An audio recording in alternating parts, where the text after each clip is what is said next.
Duse M, BT. Jump on it, jump on it, jump on it. Jump on it, jump on it. Jump on it, jump on it. Ride it like Jockey, the hell smoking that loud, lace the yak with mouth. Make your mama proud, popping it like shotty. Turn up, it's a gangster party. PT, ain't never popped a Molly, but if I ever catch Mac, I'ma pop a Holly. I don't even rob a cop the Harley. Blowing so much green, I shame Marley. Yeah, I push the line to its full limit. Hit the hole like 22, boy, I'm a young Emmett.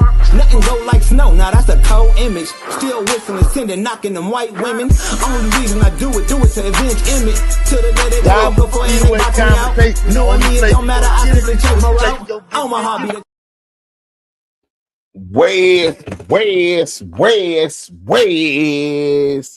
Welcome to the Damu Kiwe Conversation, home of the West Coast, the voice of the culture. Duse M, we right back at it, just like a crack at it. Bang that like button on your way in. Binky Mac, salute. Let's see who all up in here, man. Kid the Barber was first. Damu Kiwe Conversations, Duse M's the Don. Man, you already know. Bang that like button, bang that like button. You know what I'm saying? Binky Mac, Duse M, the Don, Yael, the Kiwe pop star. Salute to the Damu Kiwe homies, ETE, hashtag ETD. Keep the facts flowing, bro. Drew V, Duse M's the Don, Yael, Duse M, Damu Kiwe Conversation family. Salute my father, my brother, Kid the Barber, man. Salute to Kid the Barber, man. I know he working. Black Cash Dreams, Kid the Barber, salute to Black Cash Dreams, man. We really appreciate the support. Y'all bang that like button on y'all way in. So last night was some real good content, man. I love doing content which could be educational, and when it's about us and it ain't about them.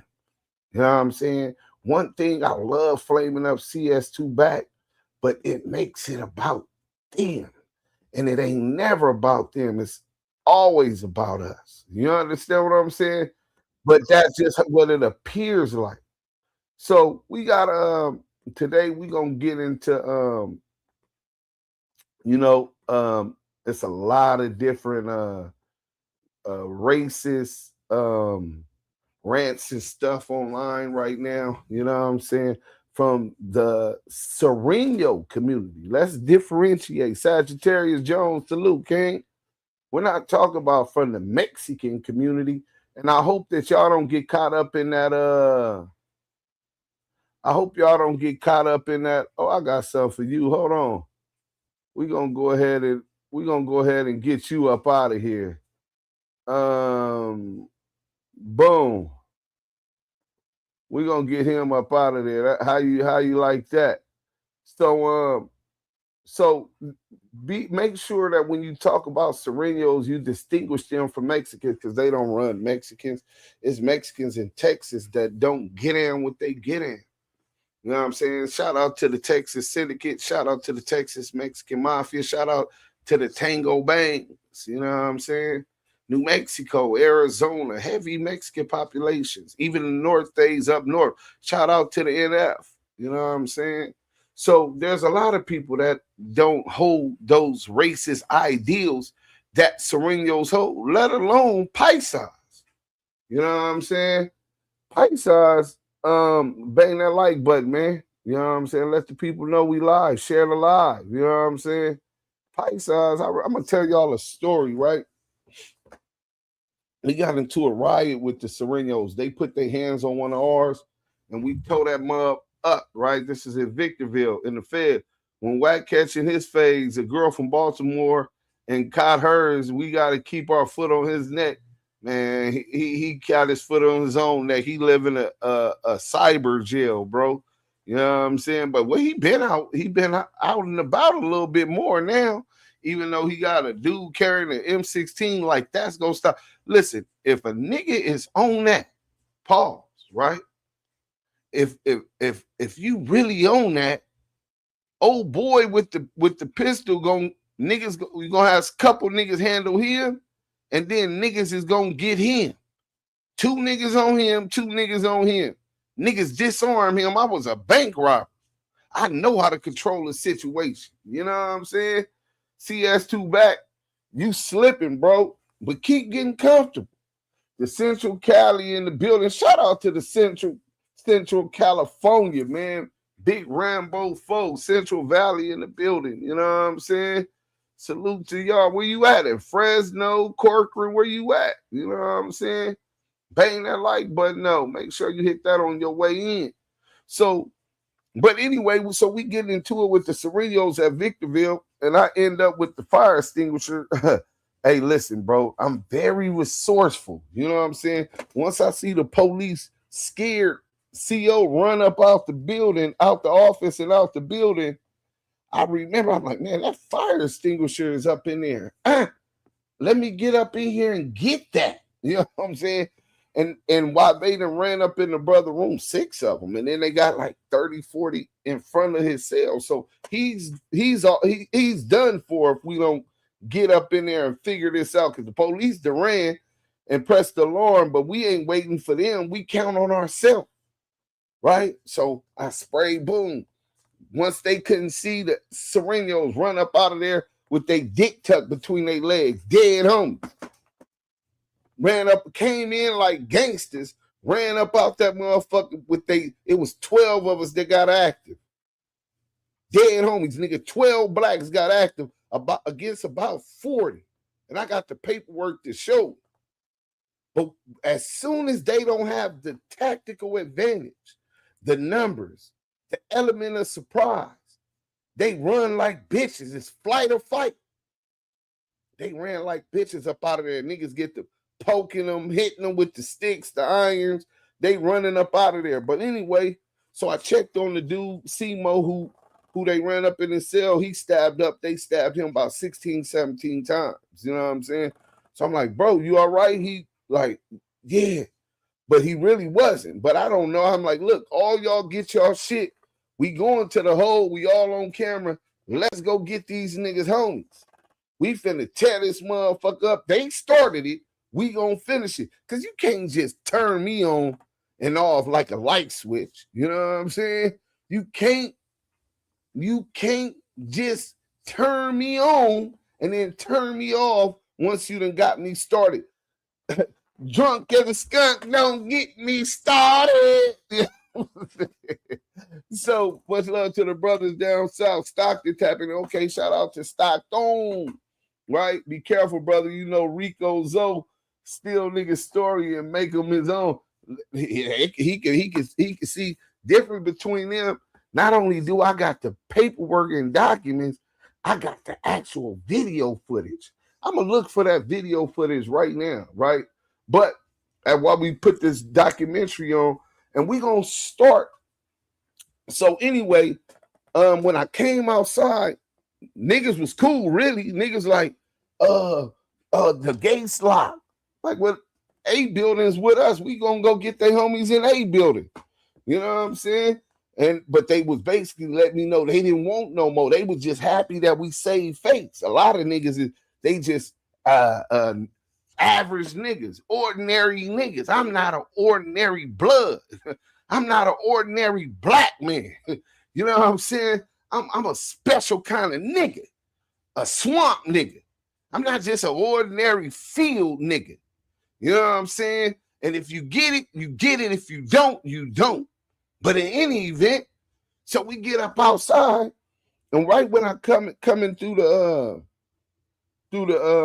what they call the things when you're going outside the unit, it's a little like passageway, and it was a pipe saw right there. I turned on him right. He was small, older too. He was probably about 55. You know what I'm saying? And I got the fire extinguisher. He bought him. No. Mi paisa. I said, well, get the fuck up out of here then. You know what I'm saying? Get up out the way. Get up out of here. And that was a lesson with all of this going on that I just wanted to run back. Because in my mind, you got to be able to differentiate who's pushing this negative agenda, this Southside racist agenda, and stay focused on them. See, they'll represent themselves like la raza, like they're the race and they're speaking for all Mexicans, but all they do really is target their own, extort their own. With immigration going on right now, they utilizing that for immigrant business owners as leverage to tell them they're going to report them if they don't pay taxes. This is a fact. But they saying they're about the race, right? See, it's an old extortion move what they did. For a motherfucker to extort, you got to create a situation and somebody's got to be the bad guy. And somebody got to be the hero. Well, the Sureños decided long ago that the blacks would be the bad guy. And because they're going to protect them from the big bad blacks, and we didn't help the situation by robbing them, practicing our knockouts on their people, all kind of foul shit we was wrong for. We was kids, we was wrong for. I accept responsibility for that. I'm man enough to look back. When you know better, you do better. And understand how I negatively affected how these people seen our people.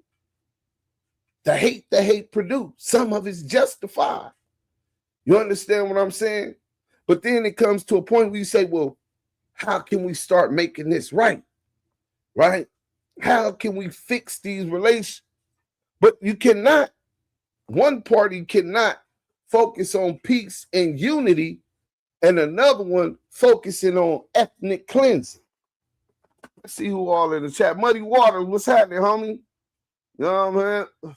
He gonna get knocked out too. Much love to the brothers down south. Stockton, tap it in.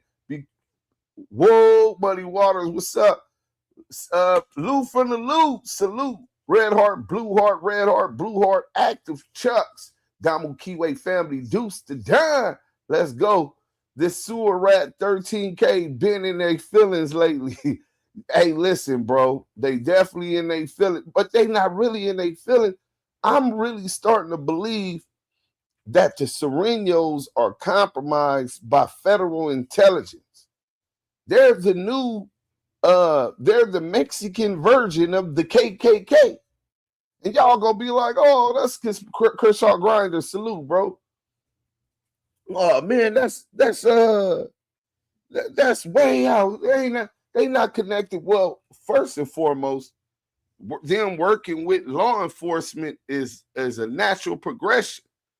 Let's start here and then we gonna get into why I believe some of the things that lead me to believe this is a possibility. We did some foul stuff, but there has to be some reconciliation. Crenshaw Grinder, I'm with you, bro. You know what I'm saying? And hopefully, you know, the way that we deliver this message and the fact that we continue to stand on our 10 toes, right? Hopefully this is where that conversation begins. Champ Lee, salute. What's good? Duse M fresh always, 2 times. Salute. If y'all just coming in, bang that like button, man. So, okay, hold on. I think it was over. It was. So, remember yesterday when I was talking about assimilation. So it was a long whip live, and we're going to get into some of this stuff. I've been feeling like that for some years. Yeah, they work with the police. Well, they got a relationship with the police, right? And it's a regular thing. I've been through California Youth Authorities, juvenile halls. I've been through the federal penitentiary system, the Bureau of Prisons. I've been through the California CDCR system. And they definitely keep dialogue with the administration, specifically the gang unit and investigations, right? I remember I was in New Delano. I paroled for New Delano, level 4 BR, right? I never sold drugs, not one time in 4 years on BR. Mind you, I got to BR New Delano from Corcoran Shoot, right? I caught a stabbing. I had to do an 18-month shoe turn, right? So never sold drugs. Do y'all understand that my cell was raided 4 times? 4 by the goon squad. They saying that y'all got knives. They saying that y'all got what you call it. So let me get to this real quick. I think I got it, and then we'll get to it. But first, let's talk about this, right? So let's go to I think it was yeah, I think it was, oh, here we go. Boom. So it's in Los Angeles during the early to late 1900s, especially from the 1930s through the 1970s, Chicanos, Mexican Americans, were negotiating their identity in a society that often marginalized them.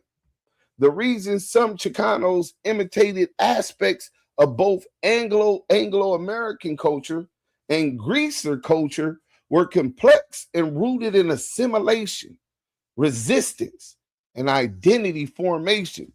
They were forming a new identity here other than their indigenous Mexican identity.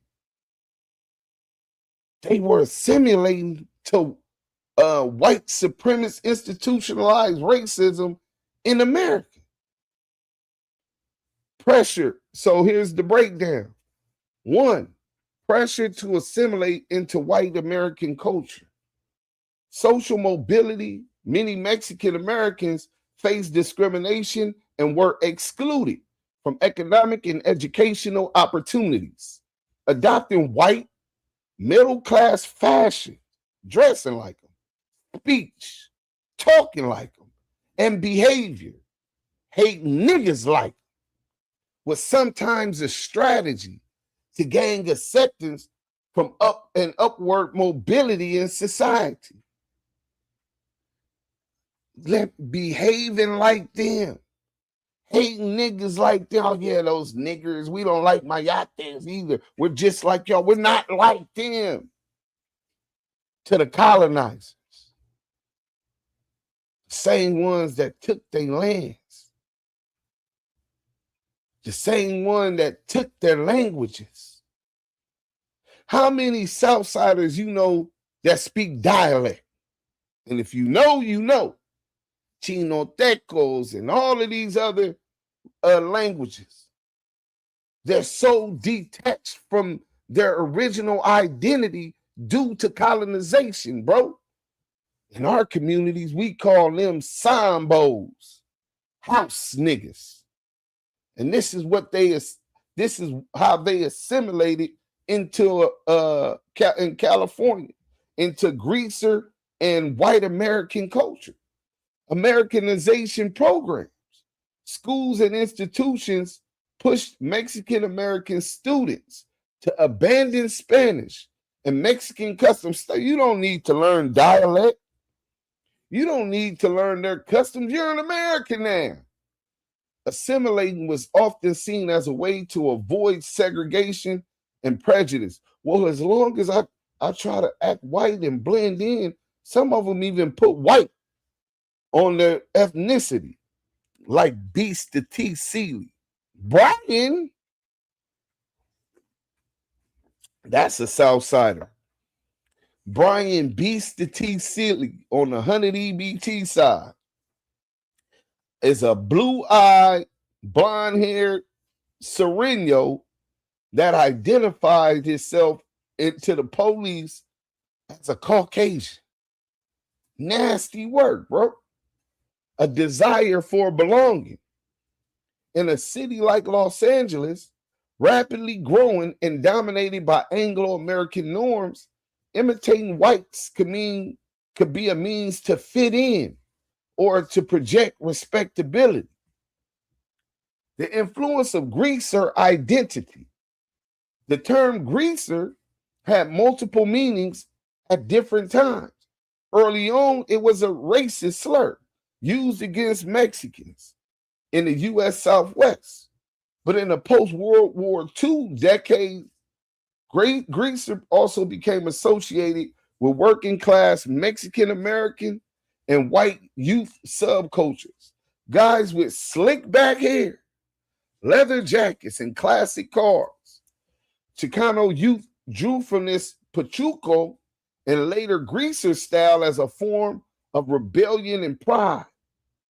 They found pride in changing their original culture as indigenous to the lands of Mexico. Not imitation in the submissive sense. It was about shaping a distinct identity that rejected both total assimilation, or we're not going to assimilate into whiteness, and marginalization by mainstream society. So they're confused. 2 step forward towards the whites, 2 step back. They trying to figure it out. This is the land of lost angels. And us as descendants and children of the Most High, I feel it's our responsibility to lead, to teach them, to educate them, to guide them, for they know not what they do. Do you understand that we've been through persecution as Latinos in the Iberian Peninsula, ran as refugees to the Americas, Mexico, Brazil, Argentina, all throughout the United States, the Caribbean. Do you understand we went through colonizations in Africa? Europeans split up that continent like a pizza to leech off of the natural resources that were there, destroying civilizations, keeping them unstable with puppet governments, and then telling the world that they were uncivilized. Well, once you robbed them of their literature, their libraries, their political histories, and took all of their resources, leaving them broke, I'm quite sure in survival mode, we're all going to seem uncivilized. But even more than that, these same people that they tried to destroy, nearly 3 million unalive in transportation in the Atlantic Ocean, some of them willingly jumping overboard, knowing that they were jumping to their death. And you ain't got to believe that, but you could Google, you know what I'm saying, about the resistance every step of the way for Maroons from Panama, Cuba, Mexico, the Americas, the Seminole Wars, both 1 and 2, all the way to Brazil, Jamaica. They cannot destroy us because God is with us. Then we went through Jim Crow, redlining, segregation, the civil rights movement. We ran from the South in Jim Crow as refugees in the same country. We laid down a foundation for recognized constitutional rights in this country that you employ and don't even respect us. You want to come to America for a better life for you and your family. Get it. But the only reason you want to come to America because you believe it's going to be a better life is for the constitutional rights that our people frontline for. You claim those, you benefit from those without paying homage.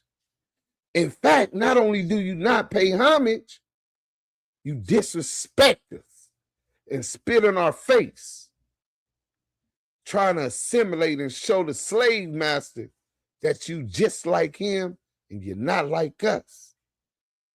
But after Jim Crow, we still faced a lot of issues even till today. Redlining, right? We built up, oh man, South Central. Central Avenue was the new Harlem. Y'all don't know about that? That's why they started allowing you guys to come into hers. They couldn't have another Black Wall Street. They couldn't have another Harlem Renaissance.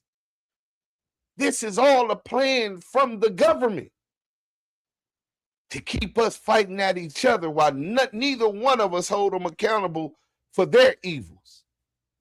But even after that, we go through the civil rights movement, the Watts riot, decades of police brutality targeting our communities, harassing and trying to demasculate Black men in front of their wives and in front of their children with no understanding or respect for those in our community.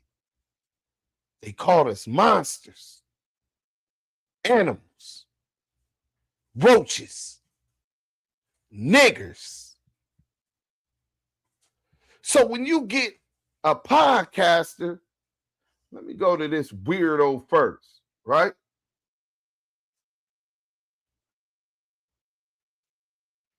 Let's go to this weirdo first, right? So today I see a video from this dude.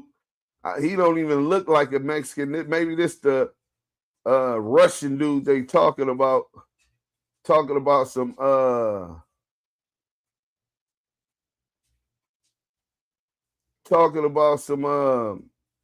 African booty scratchers and all of this stuff, right?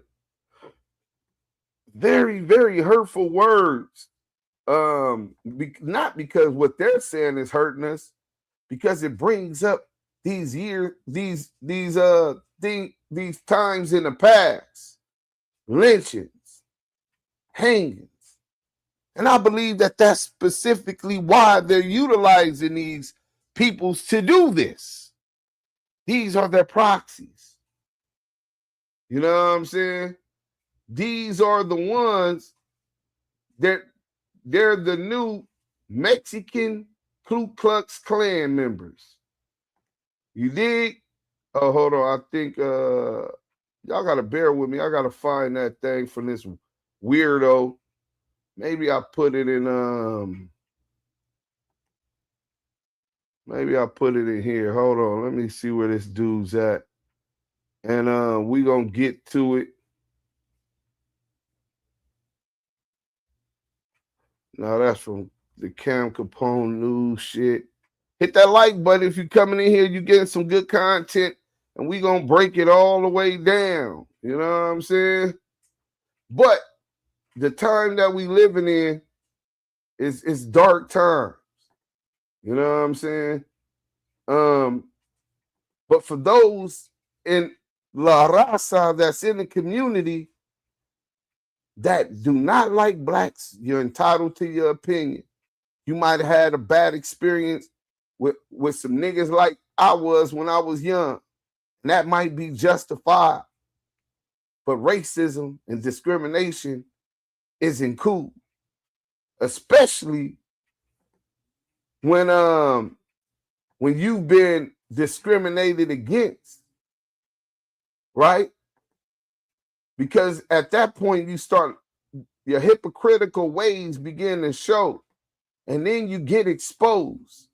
See, one thing I know about the MA is they never liked it, the flashy shit, right? That's never been their thing. All of the flashy, loud shit. They got too much going on. So this dude disrespecting and acting as if he's authorized to start a war in Los Angeles. I don't think he got that kind of pull.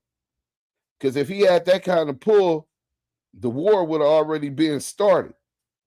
You know what I'm saying? If they got a lot, speaking of the Sureños, they got a lot of crash dummies. They got a lot of soldiers that understand structure. And they're going to do what they're supposed to do whenever they get an order. But they obviously ain't did nothing, so that means they ain't got that order. So I want to see when are they gonna pull in these wild crash dummies. Is it gonna be after one of our young niggas who don't give two shits about their structure, who already grew up beefing with Sureños and disrespected Sureños since he was born, to go start unaliving Sureños and or innocent Mexicans because he's ignorant and stupid? You guys know we got very small semblance of structure. We're just naturally warriors. Very small semblance of structure, but naturally warriors. So we can't just ring everybody in. This is the toxic environment that you guys believe is best for business in Los Angeles, especially with immigration raids and ICE raids all throughout Southern California. And then some people online question why we haven't been helping protests against immigration. Well, I'm going to give you a good reason why we haven't been helping protests against immigration. While we feel we going to have to sit this one out, we going to get to the chat right now. Bang that like button, man. This is going to be a good one. Oh, Duse M, you done did it again. Hit that like button. I'm a Sureño racist ass gangbanger, dog. Fuck Y'all hear him? blacks, nigga. Fuck blacks in the pen and on the streets, nigga. You want some? Get some. You see me in public, nigga. I'll be out in all types of situations, dog. Y'all niggas can't fuck with me, dog. I'll be talking this big boy shit, and I'll be living this big boy shit, dog. All you niggas want to run that shit, I promise you, I got all money in, dog. Fuck Adam 22 and your racist ass remark. Nigga, I caught that fight with Lefty. I'll catch that fight with you too, Adam. I'll beat your bitch ass, nigga. You ain't shit but a hoe. I'll go down there and rent your whole motherfucking studio, dog. You ain't gonna do shit but violate me, dog. On federal and state allegations, dog. You ain't shit. Keep my motherfucking homie's name out your motherfucking mouth. You a bitch, dog. Fuck you, African booty scratchers, nigga. You all on our. Let me get up here real quick. Dick in jail, dog. I'm a Sureño racist ass gangbanger, dog. Fuck blacks, nigga. Fuck blacks in the pen and on the streets, nigga. You want some? Get some. You see me in public, nigga. I'll be out in all types of situations, dog. Y'all niggas can't fuck with me, dog. I'll be talking this big boy shit, and I'll be living this big boy shit, dog. All you niggas want to run that shit, I promise you, I got all money in, dog. Fuck Adam 22 and your racist ass remark. Nigga, I caught that fight with Lefty. I'll catch that fight with you too, Adam. So we finna see what the good people said. Let me make this poll. Should we just gonna say blacks to keep it short? But y'all know black is a social construct, and that's not how we define ourselves. Should blacks help protest against ICE raids? Now, I'm not saying that immigration policy shouldn't be regulated. What I'm really against, and I'm quite sure those who understand the importance of constitutional guarantees as set up by the framers of the Constitution, the framers of the framers of this country, right? Those protections are constitutionally guaranteed. Once the government starts to destroy those walls and guarantees, now you got a slippery slope of human right guarantees. What's guaranteed and what's not. You make a guarantee plausible. The same thing I talked about us fighting to establish is being destroyed right now under this administration with the practical application of this administration's immigration policies. I'm not saying that they shouldn't regulate their borders. Every country has a right to do that. But it's not what you do, it's how you do. So understand that we got an interest in wanting to make sure that the process is humane, constitutional. And we'll get into a little bit more of that after we finish flaming up these Sureños, right? So this dude, he comes on, he looked like a Russian or something, so I assume this is who Marvelous was talking about we should check, right? But he's saying he's a Southsider. He said he's a racist Southsider, nigga. Fuck blacks. Fuck blacks, while at the same time appropriating black street color culture, a hip-hop culture, my nigga, as a term of endearment. See, those you choose to assimilate with, white supremacists, the government, that you and your people in California, Southern California, chose to assimilate with and mimic the devil, right? The doer of evil, your colonizer, the Aryan Brotherhood, the Nazi lowriders and skinheads. You chose to assimilate and even set up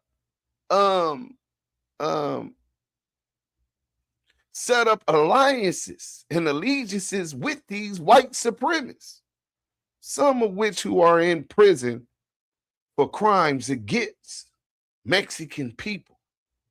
But you're cool with that. But you're for la raza. It's all about la raza, right?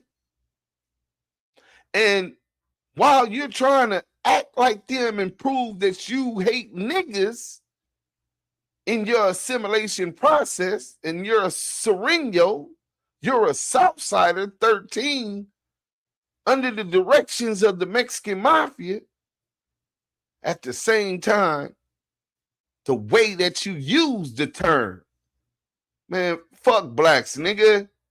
You didn't even say with a or. You said it with an A, like Tupac. I'd rather be an Nigga so I could get drunk and smoke weed all day. It don't matter if you're lonely, baby. You need a thug in your life. Them busters ain't loving you right, huh? We took a term that was used to instoke fear and belittle and demean us and made it a term of endearment, of love, respect, care. So at the same time, this imbecile, this hypocrite, this Mexican KKK member is trying to tear us down. He shows more of that confusion that we spoke about earlier. Trying to find themselves, trying to rebel. Well, I don't think you really that gangster. Because if you really that gangster, you'll be rebelling against your colonizer, dumbass. That's been your enemy. But you don't got the balls or the galls to stand up against him. So since you can't beat him, well, guess you join them, huh? Let's see what the good people talk about in the chat, man. You know what I'm saying? Let's see what the good people talking about in the chat. So, facts. You see Spody Face called out Lucky hood stocks for fade. Lucky been quiet too. Man, ain't no phase with him. I don't know what. Didn't Spody Face go to the pier? Nigga, ain't no motherfucking head up phase between no blacks and no Sureños. Nigga, it goes up. So we might as well skip all of that and get right to the motherfucking business. I mean, if he think he's gonna get a fade with a motherfucking Sureños one-on-one, he out his rabbit ass mind. Bro, they'd be in violation move to not jump in if they seen a black fighting a essay, because they got no win in those situations 9 times out of 10. You can see the racism on the screen. Look at the dude Lucky from the Hood Stocks. You can just hear the racism in his voice. Lou Gang, yeah, him and Marvelous. I want to know when the inmate who don't like all of that negative attention is going to go ahead and give them what they got coming. Right? I remember when the vendor Slim Fat Dude, salute Damu Kiwe Conversations, Dukes, Maz, chat, man, salute to the Damu Kiwe Conversations and the Blue Wrench Mob, always on their job. Share this live, bang that like button. I want to interact with the good people where we're at right now, right? Bang that like button. The Cash App is open. Duse M, they got my nigga Deuce thinking like homosexual, talking about pause. What the fuck? No. I just wanted to make sure how it came out didn't give a homosexual them homosexual thoughts. But maybe that's you. You know what I'm saying? Jerry, salute, bro. What's up? Los Coast TV, peace. Duse M, Jerry Griffin, what up, bro? Kid the Barber said, fat. What? Wait, Deuce, he used to post a picture, supposed to be him with a black daddy. Lost, bro. I saw the video of black woman say we started the lowrider whips. That's a fact. Nigga, bro, we were lowriding before they even had the thing. I think it was like craters, and it was something they hit the brake. Rest in peace to Ernie, man. Ernie just died, Big Nino's grandfather, and he had been told me he used to have he used to own the gas station on Adams in Vermont. Mind you, he just died. He had to be close to 90 years old. And Ben had told me that, so I Ben knew that. In fact, I said it in my street TV interview when I was by his house. It was called the Berlin Conference, the Scramble for Africa. Hey, Ben, speak 531. Thanks for the education, brother. I'm a student of life. So I'm always down to learn more until the day that I die. Facts, great information. Keep it going. Just kicking it with the real. Hey, one thing for sure, two things for certain. It don't get Morilla. Spotty face. Oh, yeah. Woman just arrested for putting razor blades in loaves of bread. Yeah, the Spaniard has never been or ever will be our allies. They're still carrying hate from the Moors doing their thing. Well, you know, a lot of us came from Spain with them. YouTube Black Conquistadors. In fact, go to Home Team History and learn about them. Some of them was part of that. Kneel to God called out R.S. Blazo. I don't know who that is. Maybe you could explain better. Like you said, they kill black people because they black, then go to prison and do the same thing. See what I mean? Suppose to prison. Right. P. White, UK TV general. H Mile crazy shit, fam. Man, that's California. They hate us, but then they mimic us and want to be like us. Didn't somebody just say that? How you gonna love us and want to be a nigga, but because you don't got the galls and balls to stand up and wear them chucks, you hate a nigga. Maybe it's because every time you look in the mirror, you got to recognize the cowardice that y'all got. And I done talked to a lot of Southsiders, and they told us, man, the way that y'all withstand everything that y'all go through, then y'all come to the county homes, y'all go to the back 3 phase. That shit is regular program for y'all homes. It be good phase too. You know what I'm saying? It be good phase. This guy funny. So why you using all of our lingo? Yeah, that's what I was saying. They hate us, but they love us and imitate us, wanting to be like us. But it's really because it's self-hate, bro. You know what I'm saying? They wish they could go through everything that I said. I didn't even say COINTELPRO.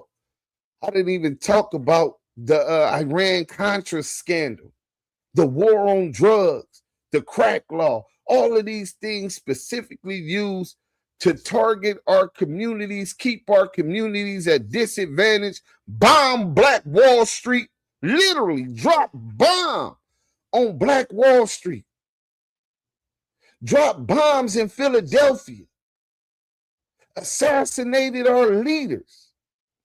Y'all want to know why? I'm finna tell y'all why. We're going to get back to into some videos and some shit back in Corcoran Shoe, man, historical. And it kind of supports why I believe that Peg Leg Joe might have been a federal asset, right? Let's see what else the people talk about. This dude can't fight all talk. This dude can't fight all talk. Fuck they protest. The people getting arrested aren't the gangbangers you hate. Ha ha ha. Where's his teeth? Yeah, his teeth worse than mine. That's crazy. Caveman, bro, he look like a meth head or a crackhead. A lot of them is on that meth and crack. I mean, heavy. Caveman, Neanderthal, recessive gene having. Yeah, we are Yahudim. Yeah, the South Side ain't getting deported. It's the corn man and construction workers. Oh, yeah, probably and they gonna tell on them. Probably wear corn sacks with eyes cut out. Right. Fuck the union. Shout out to King Buckwell. Y'all share this like we are the Yahudim, true descendants of Judah, of Israel. The end of the world is all about us. We are the most pivotally prophetic chess piece in the Most High's chessboard. Shalom, Aki, you 100% right on that. Didi, stand on the media rocks with I'ma call y'all back, who talks about Selena calling her a dirty Mexican. Well, listen, bro, we not here talking about whoever you're talking about. Matter of fact, we don't even know who you're talking about. Let's go ahead and we're going to delete that comment. If you go on some other content about that, you will be blocked. We over here talking about something meaningful, not people we don't even know. Do you know those people are here illegally too, and they don't mess with blacks either? Motherfuckers listen to our music, old and new, use our lingo, bite our style, but you hate us. Get the fuck out of here. Same old story. They hate us because they ain't us, man. They hate us. They not like us. They not like us. They not like us. Hey, they not like us. Nah, most of them were born here. Yeah, a lot of those dudes, most of them was born here. Sent ICE in to clean up shop, had enough. They going to turn on them. No, they're not going to turn on them. What it is, it's about order, right? And in the pen, that's how it goes, bro. I done seen it time and time again. These Sureños who think they're bigger than the program, who will jump out there with some kind of disrespect on a prison yard. And this is just now hitting the interview, So this dude ain't never been to a 4-yard. He's never been to a 180. Because if he was doing that, he would already know what's finna happen to him. Before they allow you to get them a new indictment, the Mexican Mafia, that's calling their shots, they're very structured, they're very organized, and very deadly. Before they allow you to add a hate crime to a RICO indictment because of a war you started that you wasn't authorized to start, they gonna eat you, nigga. They gonna eat you. You're not authorized. This is above your pay grade, boy. You're a pawn, nigga. You do what the fuck they say. You don't make a decision that directly affects not only every Southsider, but every motherfucking Mexican in Los Angeles and Southern California. You trying to get them little niggas out there started? Them YNs don't give no fucks about no structure. Them YNs gonna kill up everything brown without a conscience. Niggas 13, 14 with 2 and 3 bodies. You think they gonna give a fuck about killing an essay? And now you got this started. People losing money, indictments coming, people getting killed because you on the internet clout chasing, being disrespectful. I know how that go. I seen it in USP Victorville, where they sent them to the hole and stab them up for they disrespect the blacks. And then it's over. Hey, just give us the opportunity, Holmes. And we're going to send somebody to pay him a visit in the hole. And I hope that'll be sufficient enough to let this just go away. Hey, man, we appreciate that. And they going to handle that business. I seen it in USP Line Pop. I seen it on the level 4 penitentiaries after riots in the kitchen where SA was drunk and got disrespectful, started some shit. I watched them get butchered on that wall on the lower yard of B yard in New Delano. See, the Mexican mafia don't like that loud shit. They don't need no extra heat. And let me read this to y'all, right? Wait, we're going to get into that after this. Born here, meaning anchor here, that's still illegally. They are dropouts and non-factors starting something for clout. Oh, that nigga's a dropout? Not according to the Constitution. We make everything popular when we done with it and give it away. They take it on and make it seem like it's theirs. That goes for everybody outside of us. That's a fact. They pushing their line, period. Fuck your Constitution. The Constitution says if you were born here, you are a citizen. Trump needs to step up the pace. Sureños, most of them can't fight, so they definitely not giving head up fades. Right. Birthright citizenship is over. Who do you think you talking to, you illegal, according to Trump's Constitution? Make it make sense. Big Deuce, what it do, homie? Midnight 50, bro. I ain't been on opening up on Clubhouse. I'm going to have to start doing that again. Hit that like button. They are just niggas with straight hair. Lucky just posted he would be in Wilmington in tariffs. Anyone wants to say hi. The minute you start yelling Black Power, you on the federal watch list. Man, I've been on the federal watch list the day I paroled from the feds. When I got paroled from New Delano, the U.S. Marshals picked me up from there to take me back to the feds. I've been on it. It is what it is. You think there's not threats against my life? Fuck Wack. Wack's a bitch. Blood's a busted. And he's an informant, so he can't do no violence and then risk losing his immunity. So he's a bitch. You know what I'm saying? Now, if he could pump up a sucker and have him go out there to do some shit, maybe he'll do that.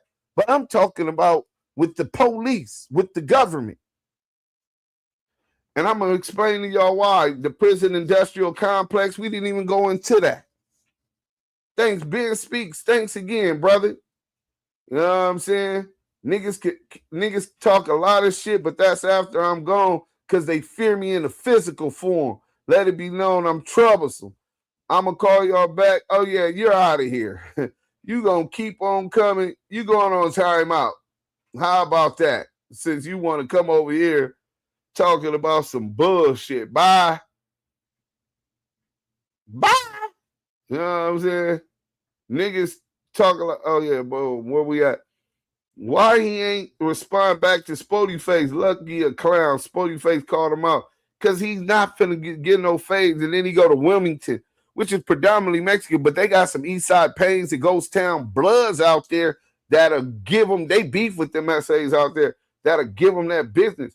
This is just for internet views. No one will do nothing to Lucky. You're right, Mr. Officer. If you're looking for us to put on the show for you, you come to the wrong channel. He did. He told Spody to meet him in Wilmington on Saturday. He dropped the low. Get the fade. Haircuts like us say the word. Man, Spody Face, salute. D Classic 1, salute. Spody Face will beat the shit out of Cuz, and I am definitely pulling up time and date, clown. Try to get bigger than the program. Right. Duse M, why do you think there isn't a rap song in the top 40 Billboard for the first time? No, there is a rap song in the top 50 Billboard, top 40 Billboard right now. Song, I think it's 33, is my nigga Black Diamond.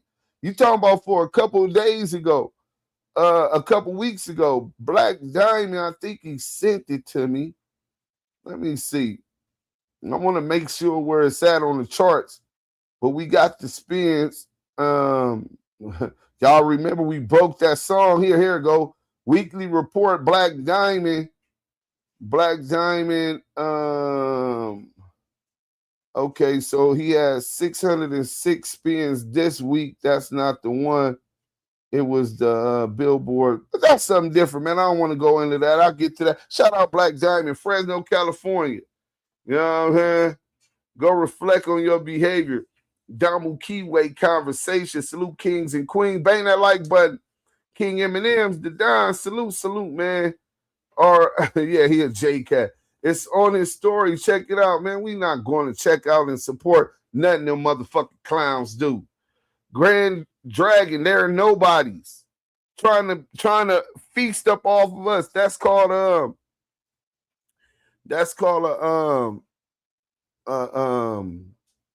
leech. Trying to leech up off of black motion, black culture, black inventions, black style. Can't survive on their own ass shit. You know what I'm saying? Yeah, talk about ghosts. Check him out. That must be him. You know what I'm saying? But anyway, let me get to this real quick because this is really deep, right? So, because I started believing that these dudes, Pegleg, a white, y'all know Joe Pegleg Morgan, a European, I think Croatian or something like that, European descendant, is the one that helped formulate the structure of the Mexican mafia as it is today.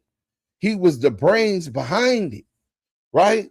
So for them, and that's one of the reasons they're allied with the Aryan Brotherhood, Nazi lowriders, and other white supremacist groups, right?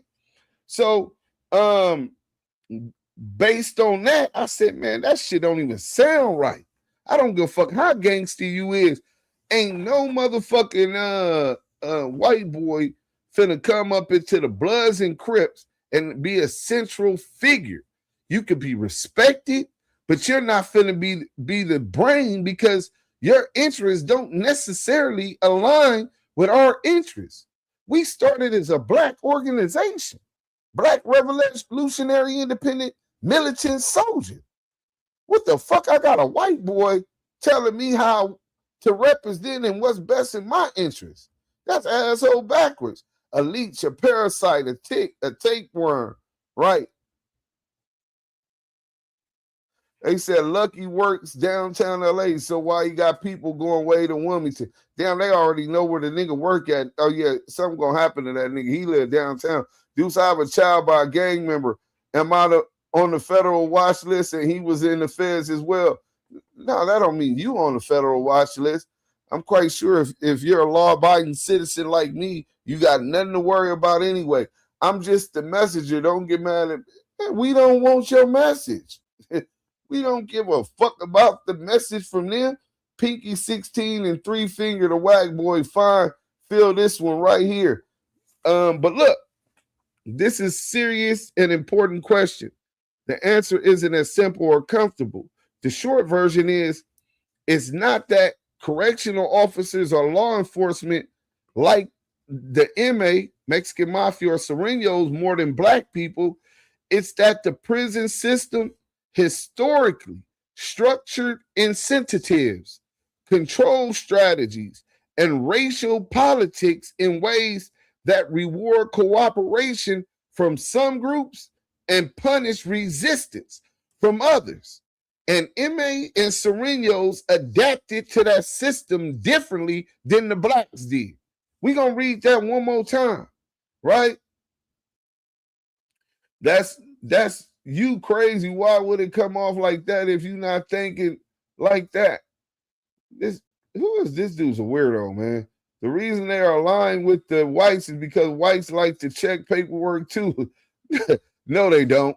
I've been on the yard and it's been issues where we gave the Sureños the paperwork. And if he got the bag, they're going to select the politic. Besides that, I done stabbed up a couple of rats, ran them up top, punched on another one, and I got my write-ups. So that whole myth that insinuates blacks don't check paperwork, I don't know what blacks you talking about. And I'm quite sure you wasn't in a cells or in their meetings to know who checked paperwork, period. So stop jumping on the false narrative that you're trying to push. So back to what I was saying,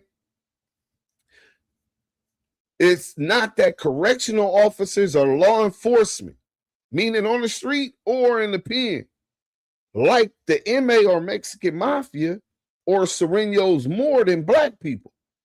It's that the prison system historically structured incentives, control strategies, and racial politics in ways that reward cooperation from some groups and punish resistance from others. I want y'all to understand that ChatGPT-5, the newest one, understands that the Sureños and the Mexican mafia cooperate with law enforcement and correctional officers and administration. And they receive rewards for that cooperation. I also want y'all to note that groups that resist the system, law enforcement, correctional officers, CDCR administration, are penalized and punished for their resistance. And they're penalized and punished more than others. And MA and Sureños adapted to the system differently than blacks. Below is a clear historical institutional explanation, not excuses and not conspiracy talk. So prison power is built on control, predictability, and intelligence. Let me give Stand on the Media salute. The Southern Force down there. Let's get the team up here. I want to see what y'all feeling about this as we talk. I want more communication as I get to breaking this down. So correctional systems prioritize predictable inmate behavior, racial order, segregation, intelligence gathering. They prioritize getting intelligence, containment of unrest. Groups that can deliver discipline to their own members and reduce chaos are often informally tolerated or strategically leveraged. So in California State Prison, if your group is checking their people so that they're going by the rules of the warden and administration and CDCR, and if they're also helping them gather intelligence, who is they gathering intelligence on if they're not gathering the intelligence on the Mexican mafia and the essays? The white boys? Nah, they're aligned with them. So who are they gathering intelligence on? What's the use of checking paperwork when y'all work with the administration? There is no need of y'all checking y'all paperwork. You guys have a relationship where even if you don't know that you're providing information, even conversating with them is going to give them. These is tactics that the federal government utilizes, that they train LAPD and gang units to utilize. And the gang units train police, law enforcement agencies across the United States come to LAPD and get training to go back to their lands. Use these same techniques. And y'all falling for it. Especially those nodding out off of heroin. That's a whole nother compromise, right? So groups that can deliver discipline to their own members and reduce chaos are often informally tolerated or strategically leveraged. The MA's key advantage, their centralized command structure, ability to issue orders that are actually followed, their willingness to negotiate conditional compliance. They're willing to comply with the institution. They don't resist against the institution. That makes them useful to prison administrators. The Sureños structure is useful to prison administrators, so they're able to leverage that for advantages in different ways. 2, the Mexican mafia explicitly chose a strategic accommodation model. They accommodate the administration. They accommodate the COs. Historically, MA leadership made a conscious to enforce strict rules on their own population, not on our population.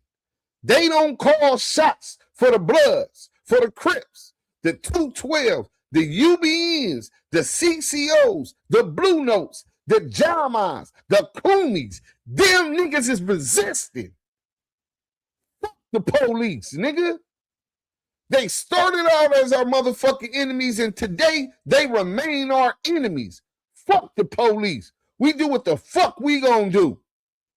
Fuck we gonna respect their order. Why the fuck we gonna respect white supremacy?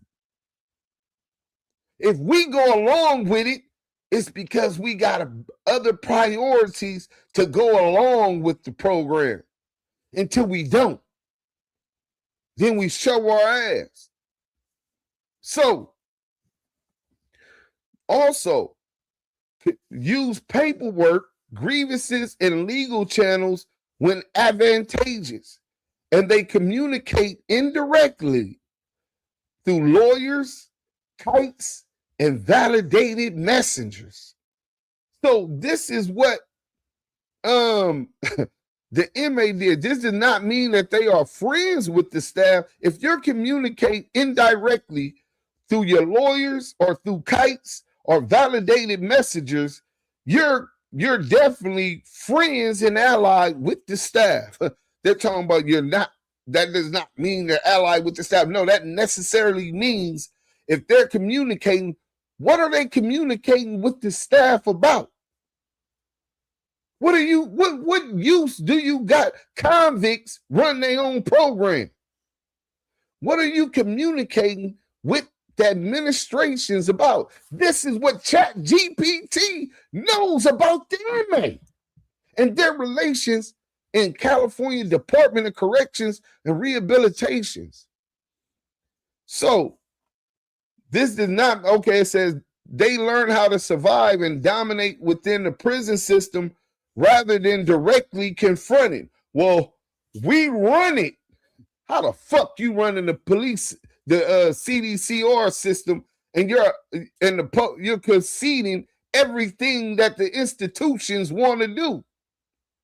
You're conceding everything the administration wants to do. You're providing them information. And in that, you believe you're running something? You motherfuckers is mentally disabled. Let's go.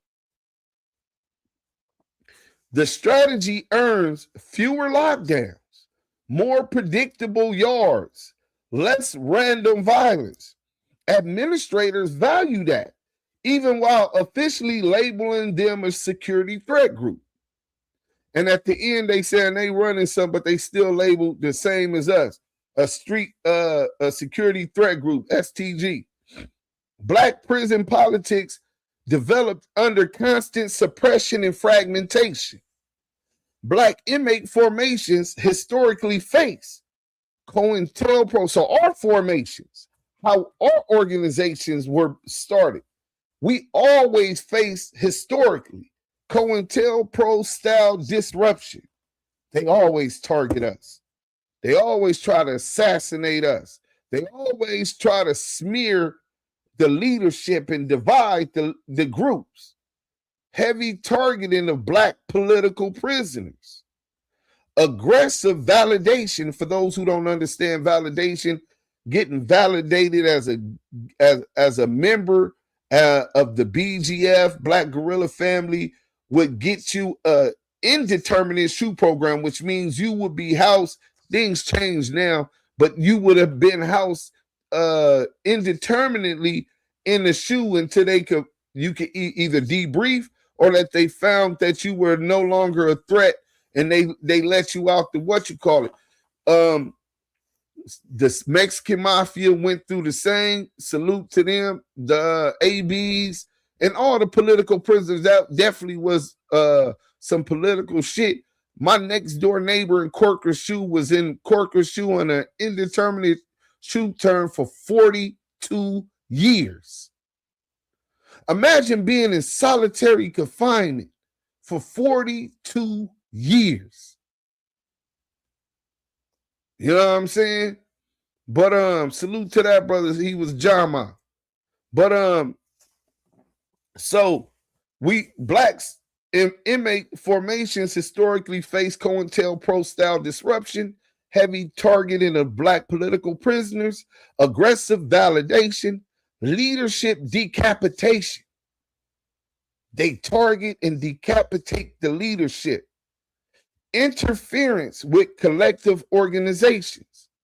Groups like the Black Guerrilla Family, the Nation of Islam, prison formations, revolutionary or political black groups were seen as ideological threats, not just criminal ones. Do y'all understand what the fuck is going on, bro?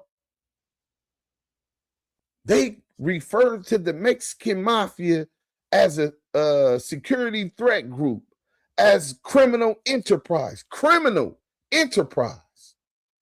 But that's not as much of a threat as an ideological threat. The ideological threat and the biggest threat to this country is black resistance. Listen, bro, if you don't understand and this don't open your eyes to what we supposed to do, fuck thinking like a gangster. Fuck thinking like a blood. Fuck thinking like a Crip. Fuck thinking like a YN. That shit ain't power. The power is being a black nationalist, black revolutionary. Those ideals are the biggest threat to the United States government.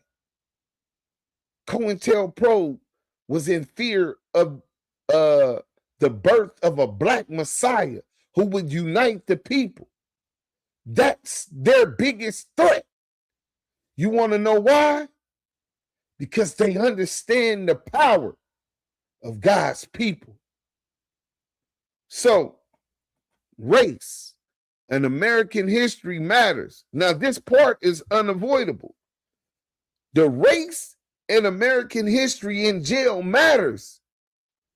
The U.S. law enforcement was historically built to control black populations, slave patrols, policing. Law enforcement was built for us, not them. Us, not them. Why are they not seen as a threat, even though in California they overpopulate the state? They're organized. Why are they not seen as a threat? But us in our ideologies of black nationalism, of black revolutionaries, is the threat. Socialized to view black collective power as a threat to state authority. So law enforcement was historically socialized to view black collective power as a threat to state authority and more tolerant of groups formed and framed as criminal rather than political. So they're more afraid of us being political and threatening the power of this government, its laws, than they are of criminals who consistently break it, who are lifelong criminals. A mere criminal, that's your claim to fame? You think that's going to give you a legacy? Why do y'all think we revere Marcus Garvey? Why do y'all think we revere Malcolm X? Or should I say Malcolm Shabazz? Elijah Muhammad? Some people don't like Farrakhan. Some people don't like him. Noble Drew Ali, W.E.B. Du Bois. And they all revolutionized this system. Dr. Martin Luther King, in different ways, added different parts of the puzzles, fought from different angles. As long as the job get done, I don't care about the means to the end, as long as we end up where we aim to end up. And that's in power. Economically independent, educationally independent.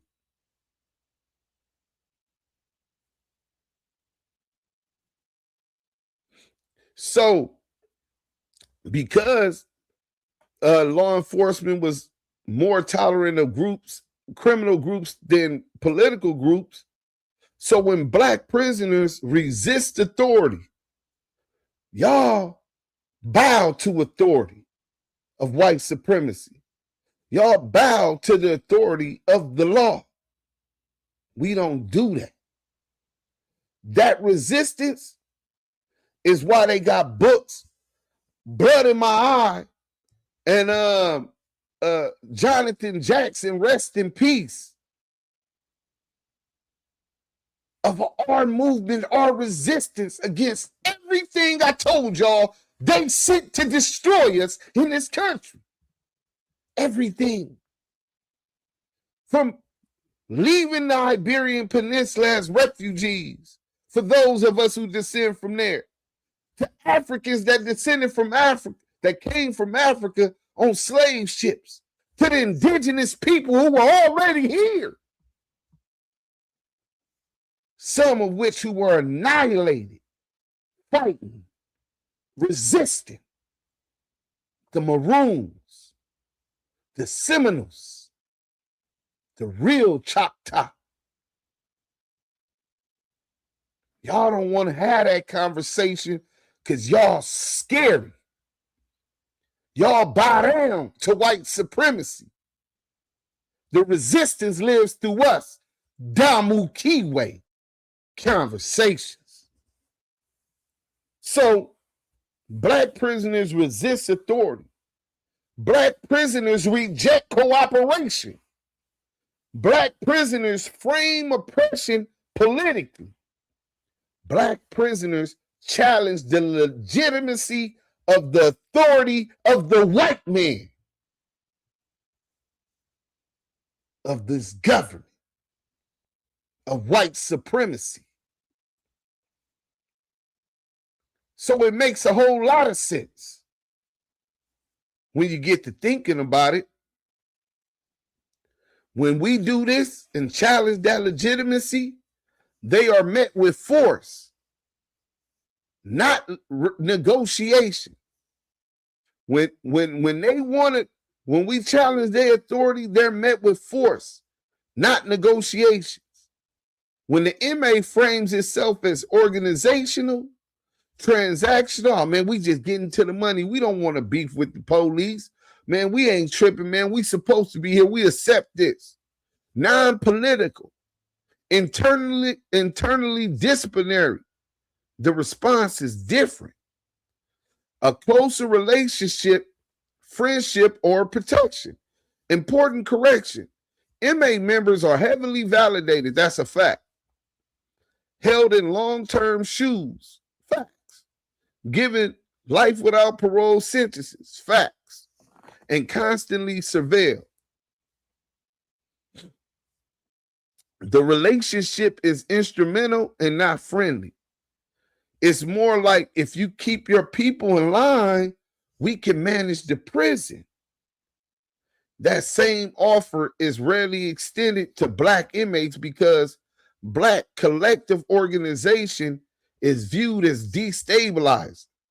When Black people are organized, when Black people have structure, they are destabilized. They're too powerful. The state fears unified Black resistance more than cartel-style governance.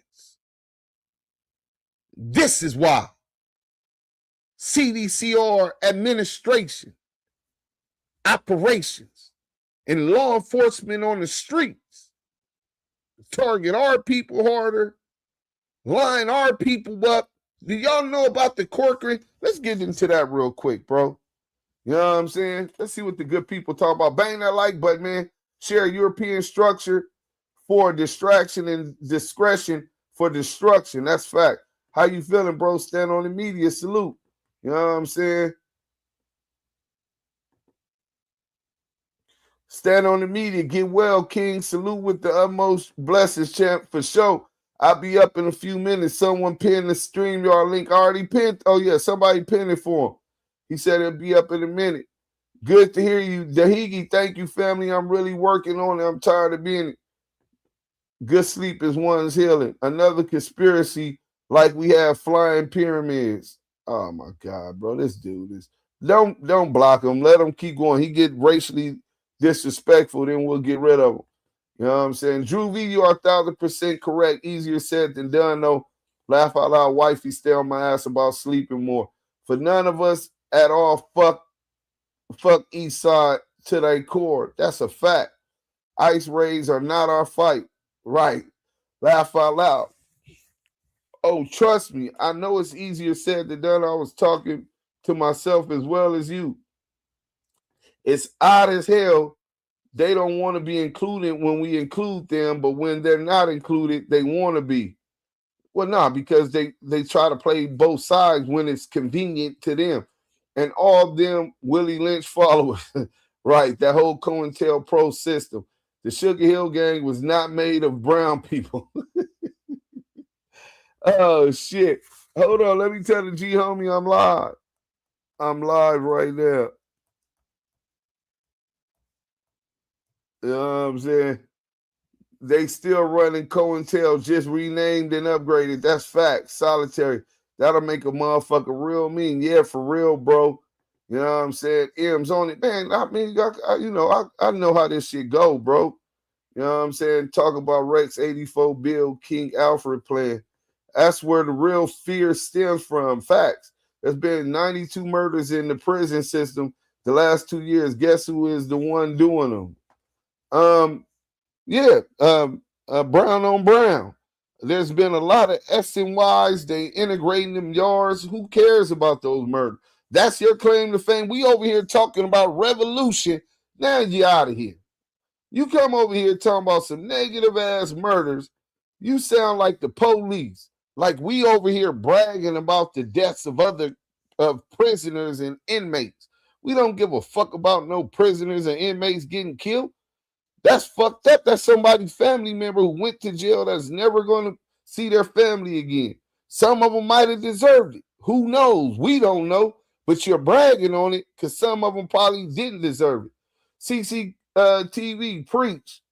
Anyone who can converse at the grassroots level as well as unite folks across the color line automatically becomes number one on the government's hit list. That's a fact.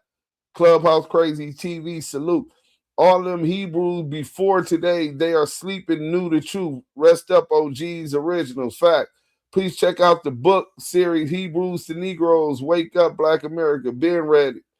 We are the only true challenger to the West. I say it all the time. The GDs, the BDs, the Vice Lords, the Blackstones, the Folk Corner Hustlers, the Latin Kings, the Bloods, the Crips, the Nortes. These are the last threats and resistance to white supremacy in the United States. So they're the biggest targets.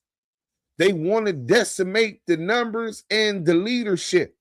Keep them discombobulated. Knock off the head, the body falls. I say this all the time, bro. Man, dudes putting down. That's a fact, bro.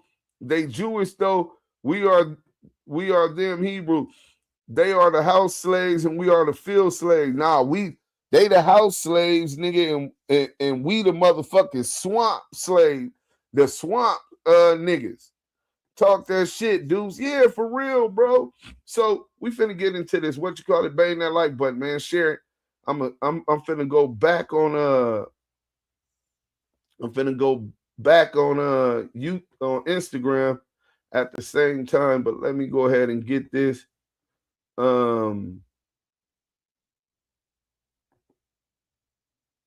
then we're going to get into ethnic cleansing at the end of this. 2 years ago, we first reported the story of California's prison system, the nation's largest.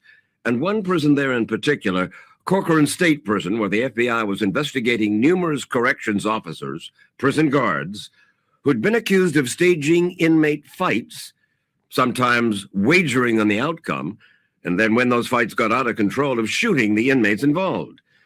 Since Corcoran opened 10 years ago, more than 30 inmates had been shot, 8 of them shot dead during those fights. The California Senate has been looking into that violence since our first report, and they have come to a sad conclusion. But we begin tonight with our original story. Most of the fighting and the shooting of prisoners has occurred in Corcoran's Special Security Housing Unit, the SUR, a prison within the prison that is set aside for difficult inmates, violent inmates from throughout the California prison system. Lieutenant Steve Rigg was a supervisor at Corcoran. We've had inmates killed when it could have been avoided, and now I think it's just a cover-up. Since Corcoran Prison opened in 1988, guards there have killed 8 inmates and wounded scores of others, more than any other prison in the country. Why were so many inmates getting shot at Corcoran? First, the California Department of Correction is the only major prison system in the country where the guards are armed inside all the prison housing areas. And for years, its regulations called for an integrated exercise yard policy. But if you put feuding inmates, blacks and whites, Latinos, rival gang members, into small exercise yards like this one in the SHU, it's bound to lead to violence. And if you put them on the yard together, they're going to fight, either through hatred or through peer pressure. They're going to fight.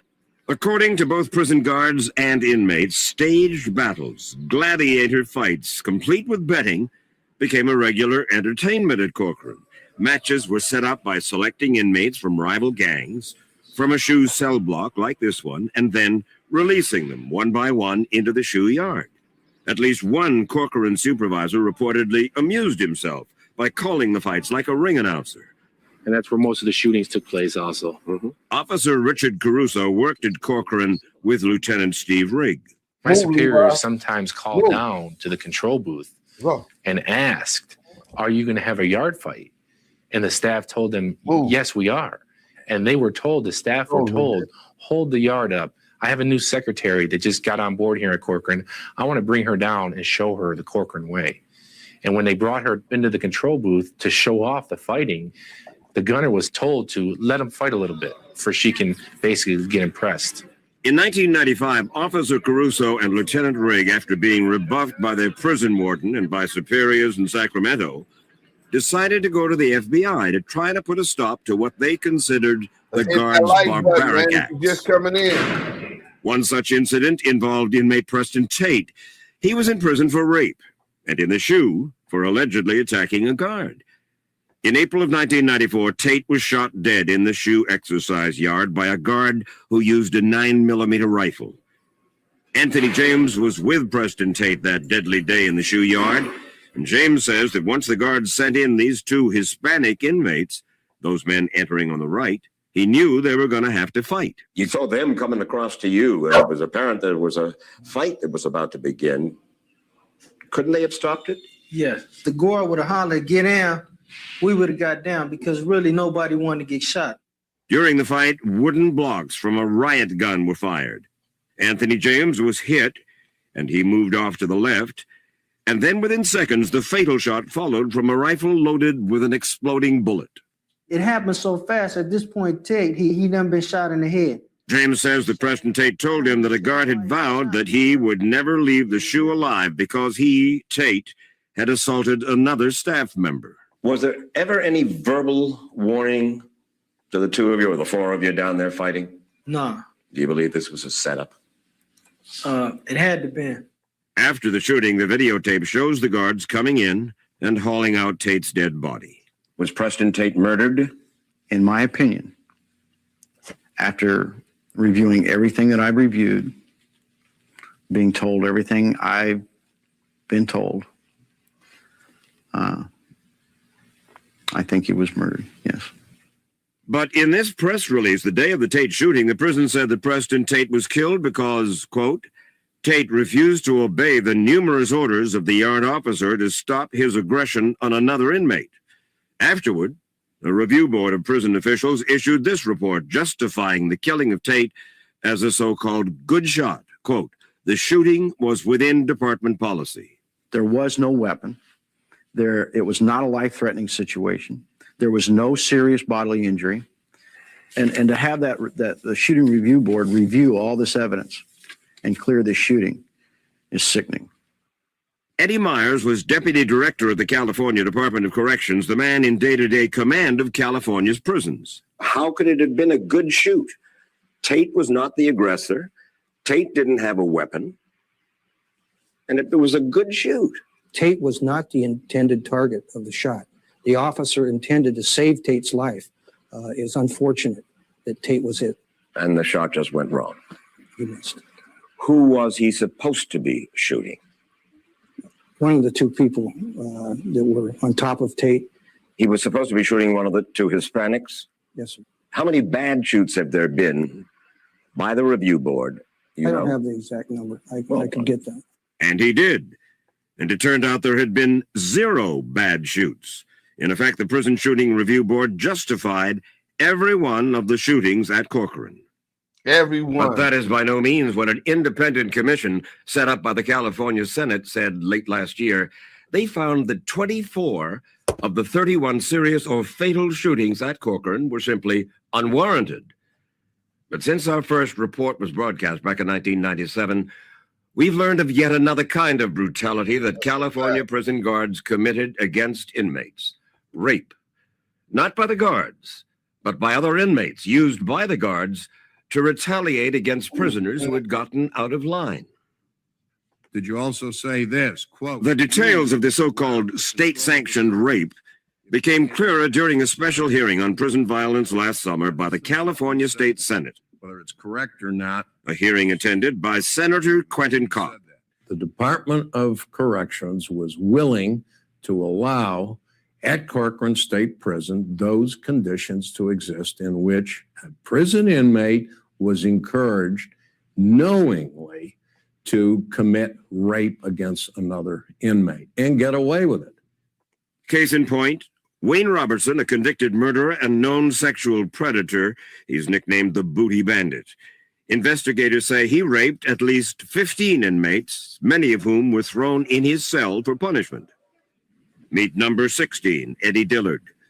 He's out of prison now and has started a family, but back in 1993, Dillard was serving time for assault with a deadly weapon when he got into a fight with a female officer. For punishment, the guards at Corcoran State Prison locked Dillard up in a cell with Robertson. He gets mad and tries to strike me. We start fighting in the cell. Start fighting in the cell? Yeah. You had 120 pounds and he had 200. It's really not no fight. It's really him tossing me around the cell. And he like wrestles me down. He's trying to like pull out my underwear. And, I'm like, nah, and I'm hollering for the COs, kicking on the door. Nobody never come and just leave me in there. Over a period of 3 days, Robertson raped Dillard twice and tried once to force him into oral sex. How can you expect for a person to be subjected to that type of cruelty and then expect them to come out back into society and be productive after being scarred like that? In fact, the Dillard case might have been ignored if not for 2 important developments. First, a blistering report published last July in the Los Angeles Times an article that described the state's investigation into prison violence as a whitewash. And the second was former corrections officer Roscoe Pondexter, nicknamed the Bone Crusher. 2 years after he was forced to resign for excessive violence at Corcoran State, a repentant Pondexter has gone public, admitting just how cruel he had become. I became insensitive, callous,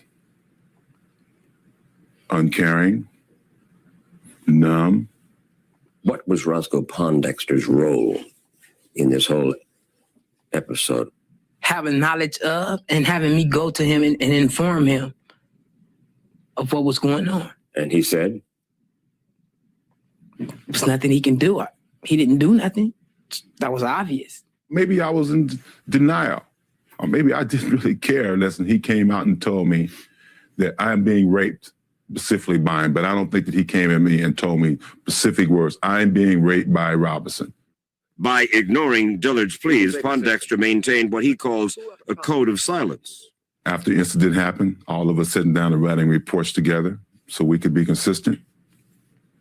I was very much part of that. Today, Pondexter says he wished he might have done things differently. If I had to do it back over again, I would have separated the inmates, and I wouldn't care if the Department of Corrections got mad at me or if I broke the code of silence at that point. What I think that would happen to Eddie Dillard was absolutely wrong. Dillard is suing.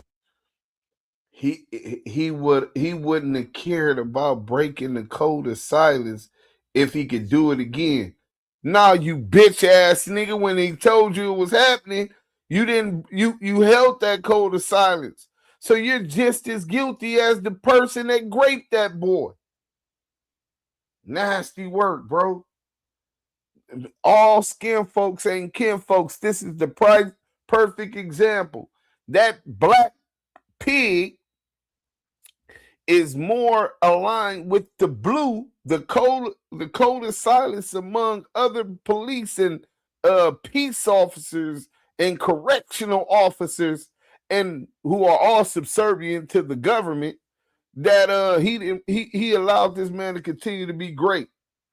Several of the correctional staff members, some of whom have been indicted by the California Attorney General.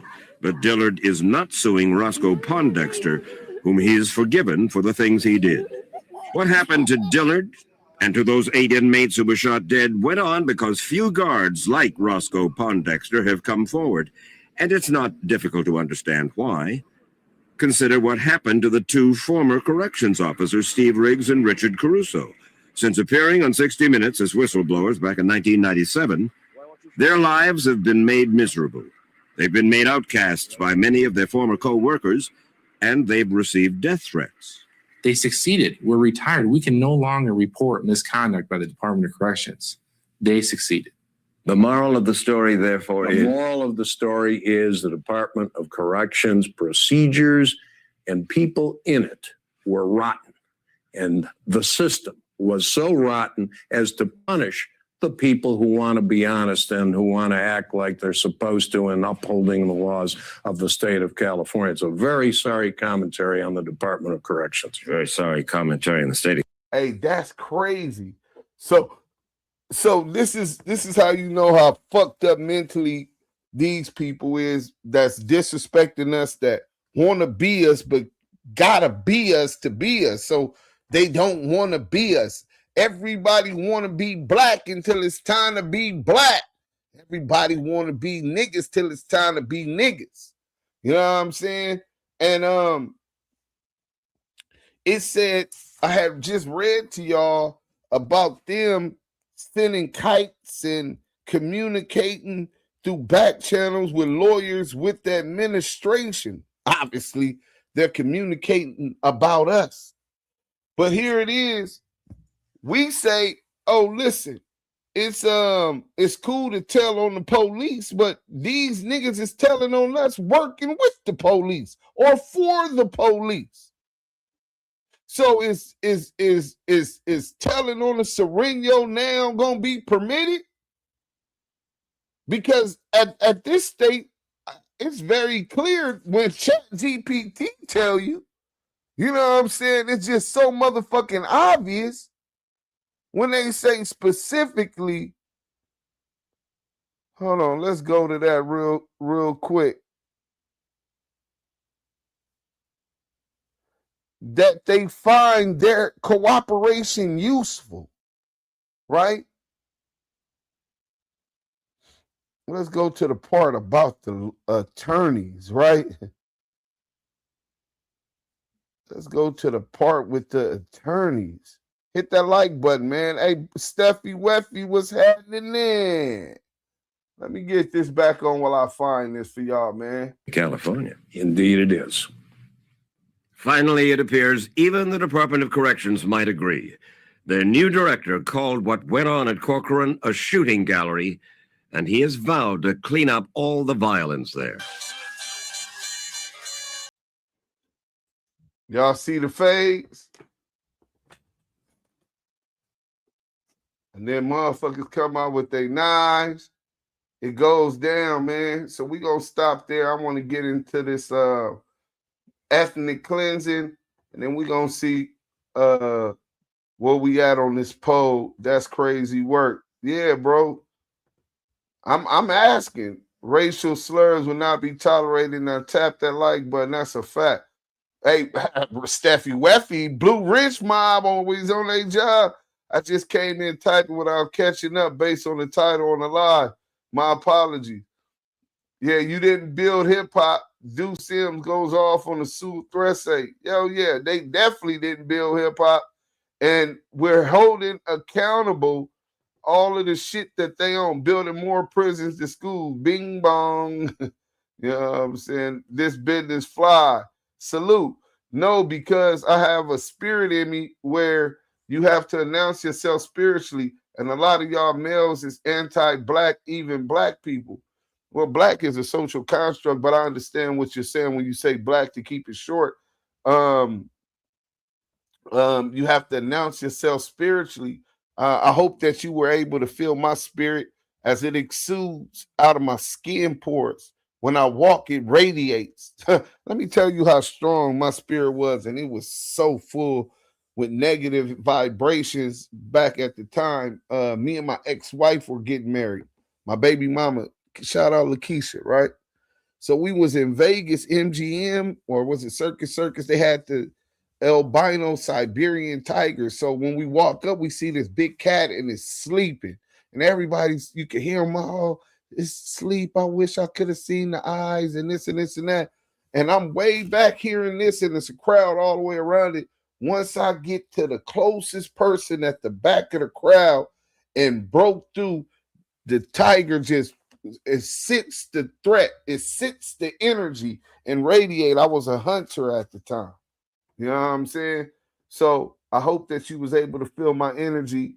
I've done a whole 180 with the energy that I allowed around me, that I even choose to deal with. Sometimes I'm human with mental health issues, so sometimes I could go off, especially with the content. What's the deal, Bomani? Hey, Booger just asked me about you too, bro. Right now, while we were showing that, Booger just called, asked me about it. I told him I was live, and he wanted to still ask me about that. Booger crazy. But look, more ethnic cleansing violence hits Los Angeles. Remember the videos I showed y'all? So this is the type of thing. They want the afro, but peach skin. I mean, that's all right if that's how you get born, but MF is promoting that ish. Yeah, not over here, shorty. You know what I'm saying? I bask in my melanin, but and I believe I'm a very handsome fella. You know what I'm saying? More ethnic cleansing and violence hit LA. The December murder of a 14-year-old African-American girl. This was the one in Torrance I talked about last night. The latest apparent victim of a Latino gang member's campaign to ethnically cleanse many neighborhoods in Los Angeles has set off a political earthquake. So once I heard this last night, right? Now you understand where it came in my mind. The only person in the agenda of this country since the beginning was ethnic cleansing.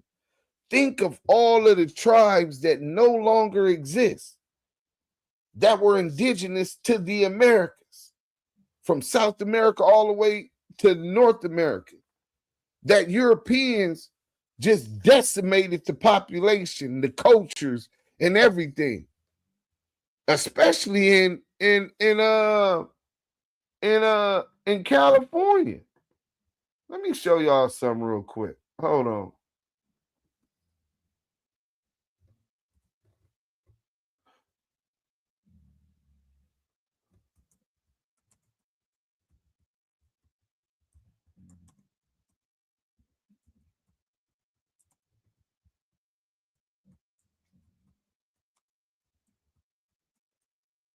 So we gonna leave that real quick. So the Olong. Oh shit, I didn't even show that yet. Hold on.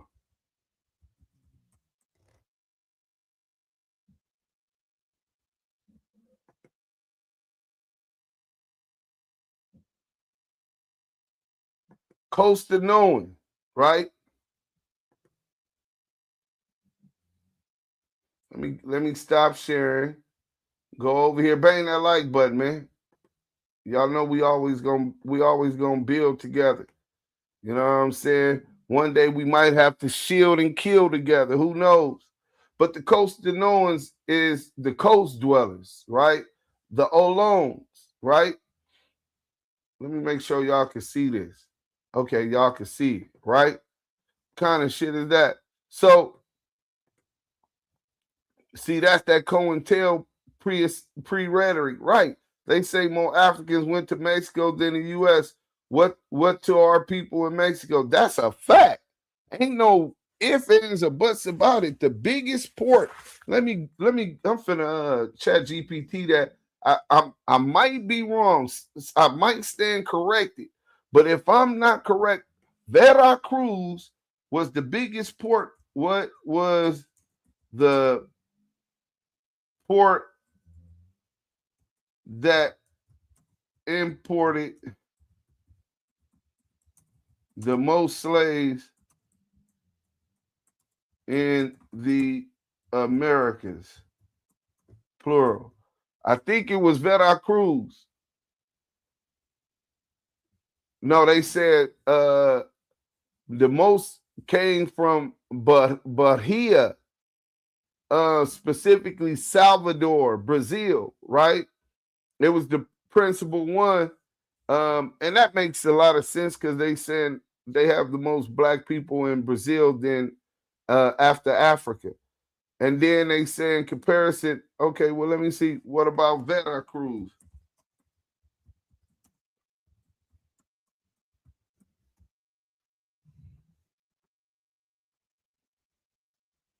Okay, so I stand corrected on that one. But back to the Olongs, right? So if you go to the Olongs, look at these people. These are the indigenous people of California, right?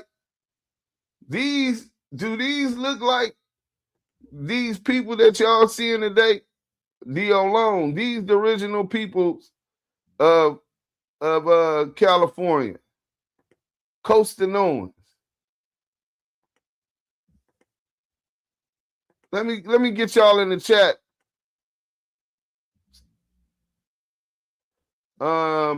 It was let me see. It was after Bahia, the next biggest ones, Salvador de Bahia, Columbia was after that, and then Charleston, South Carolina was the biggest in the U.S. So that's the slave plantations that my people came from in Newberry, South Carolina. You know what I'm saying? But look, I want to hear what y'all say about the Olongs, because I'm going to get some more pictures of that. I take that back. Yeah, South America and the islands, I agree. Facts. Miss Inglewood Blue, salute. I didn't even see you coming. How's he going down? You know what I'm saying? Future millionaire. Billionaire, man. You dig? We future billionaire. We gonna get that right. So we already working on the second one. Look like Michelle Obama. They look some more on a Solomon tribe group people. Damn it, she does. Listen, that's what I'm talking about. Queen Steffi Weffy. I want to hear some more about what y'all think about these people, that the Olones, because they said that this is one of the tribes my mom's side of the family come from. Look at them. Look at them. These are the original inhabitants of California. This was in Central and Northern California, to be specific. How is it that we over 400 years old as an ethnic group, but America is turning 250 next year? They have a place in Mexico where the people look African. They never show them, no, not just one place, a whole lot of places. We gonna show, matter of fact, I'm gonna get into that. You know what I'm saying? But what do y'all think about them? Let me blow this up. Look at this one, the third one to the left. Look at the third one to the left. Look how wide their nose is, right? Look how their hair designs, right? You telling me that that his nose is way wider than mine. All of their nose is rounded. No pointy nose in sight. You know what I'm saying? What y'all think about the Olone, the Coastanoans? He's supposed to be some of my peoples that's indigenous to here. That's my mom's side of the family. You know what I'm saying? Her dad, her paternal side of the family. And Grandma Betty, who hair came down to her ass. You know what I'm saying? Big old curls. Let me show y'all Booger real quick. You know what I'm saying? And this was her hair. And a lot of our family say, oh, we got Indian in our family and all of that stuff, right? And I never believed it till I really got more studies in. You know what I'm saying? And then I learned about the $5 Indians, and I found some of them in the other side of the family, and I figured that was just it, right? Oh, hold on, we ain't going there. So let me go over here. We finna go find Booger. Booger. Since Booger just called me, let's go get some pictures of Booger real quick. You know what I'm saying? My little brother, man. Because he got it just like my Grandma Betty. So, let me see how I'm going to get here. Boom. All right, there we go. So where do you type the shit in? Man, I don't know how to work Facebook no more. I don't even be on Facebook like that. You know? Brandon. All right, boom.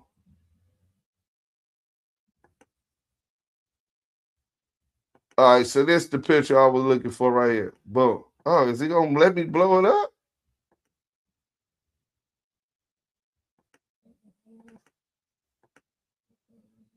Damn, it ain't going to let me check out the pictures.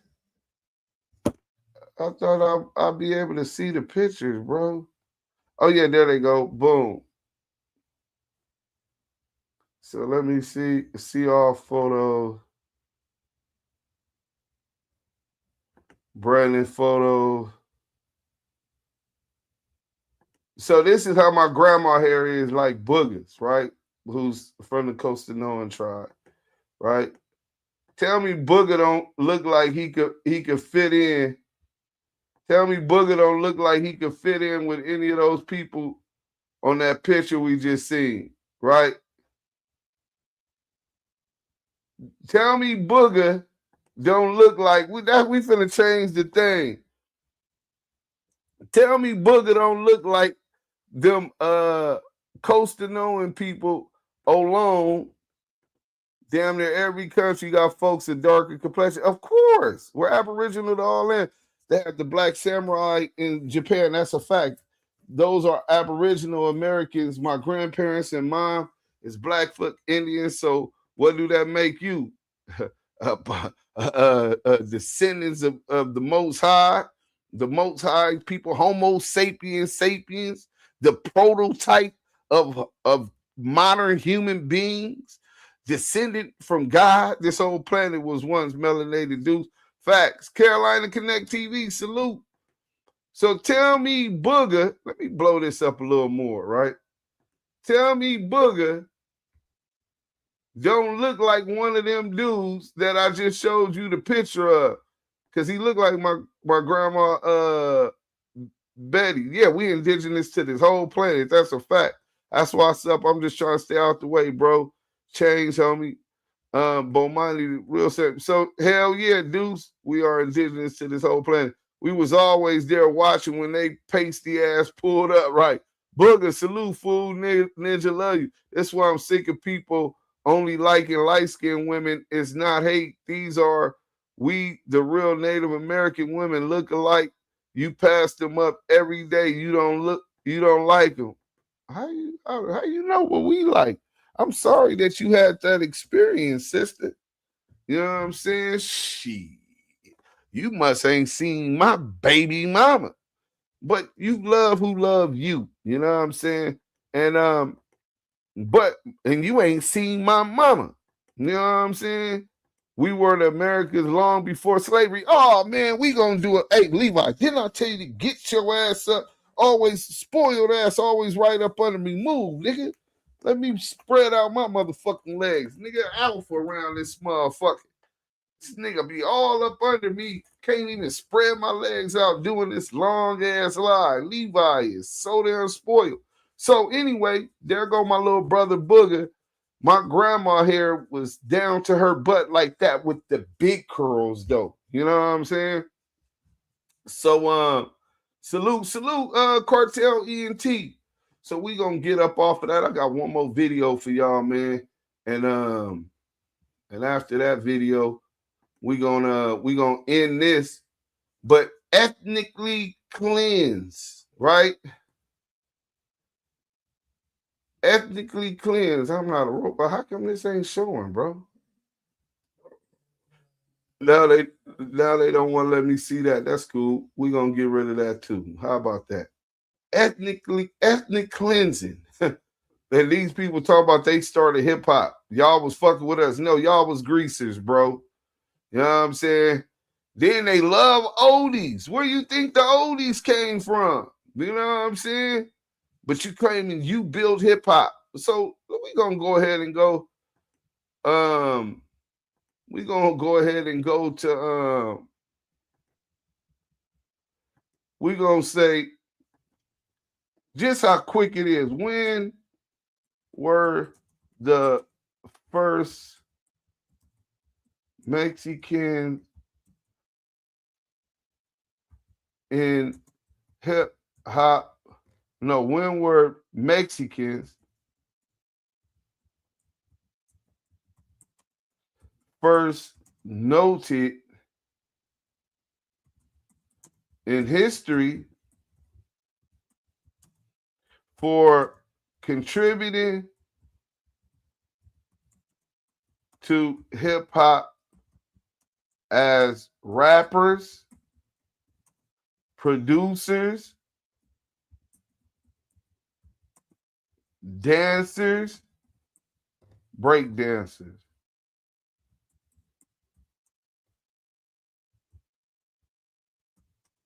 Graffiti, culture, nationally.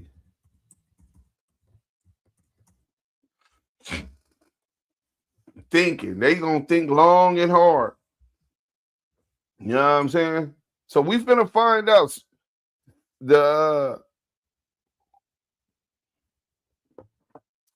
those who accept the colonist mind state, the Sureños, the Mexican Ku Klux Klan, right?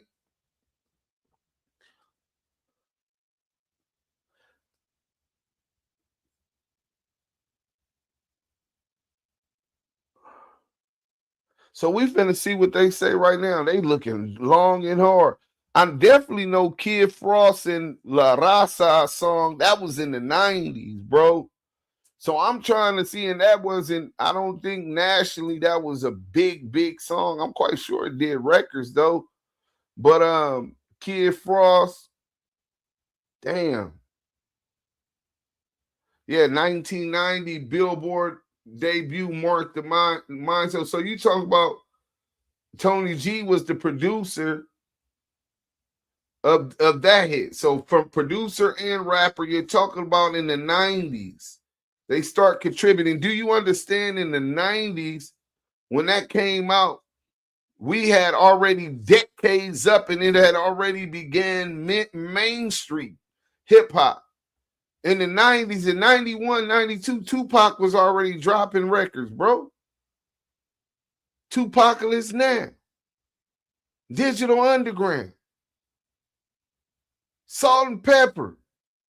Like they came in way later. That's like, let me see. What analogy can you do that? We making a Christmas tree. We lift it, we dig the Christmas tree out, cut it down, we carry it, put it up on the car. You know what I'm saying? All the hard work and labor, right? Saying it's gonna be the biggest, best Christmas tree ever. We gonna have this right in our front yard, right? And we gonna decorate it. And we finally get this big old Christmas tree off the car once we get to the house, driving slow because it's so hard, so huge. We're afraid that it's sticking out too long. It might hit other cars. And then finally, we all put all of this work in. It takes us 15, almost 20 years of carrying this tree. And then we stand it all the way up straight. We plant it into the dirt and where it's not going to fall. It's firmly planted and we decorate it layer by layer by layer. We wrap gifts and put gifts or fake gifts all around it, decorating it, making it to what everybody is starting to love. And then somebody comes once we got there and they add the star to it. Or the cherry on top of a cake after we done baked it. Essentially, that's what these Mexican rappers are trying to claim online, trying to claim now. So the earliest documented nationally timeline for Mexican and Mexican-American Chicano contributions to hip-hop core elements, U.S. and Mexico where it matters, first always has edge cases, but these are the clearest historical milestones that show up in major documentation. Graffiti style, visuals. Chaz Borriquez developing his Cholo calligraphy graffiti style, often cited as foundational to West Coast graffiti aesthetics. While this matters for hip-hop, LA's hip-hop visual language grew in conversation with existing Chicanos, placas and Cholo writing.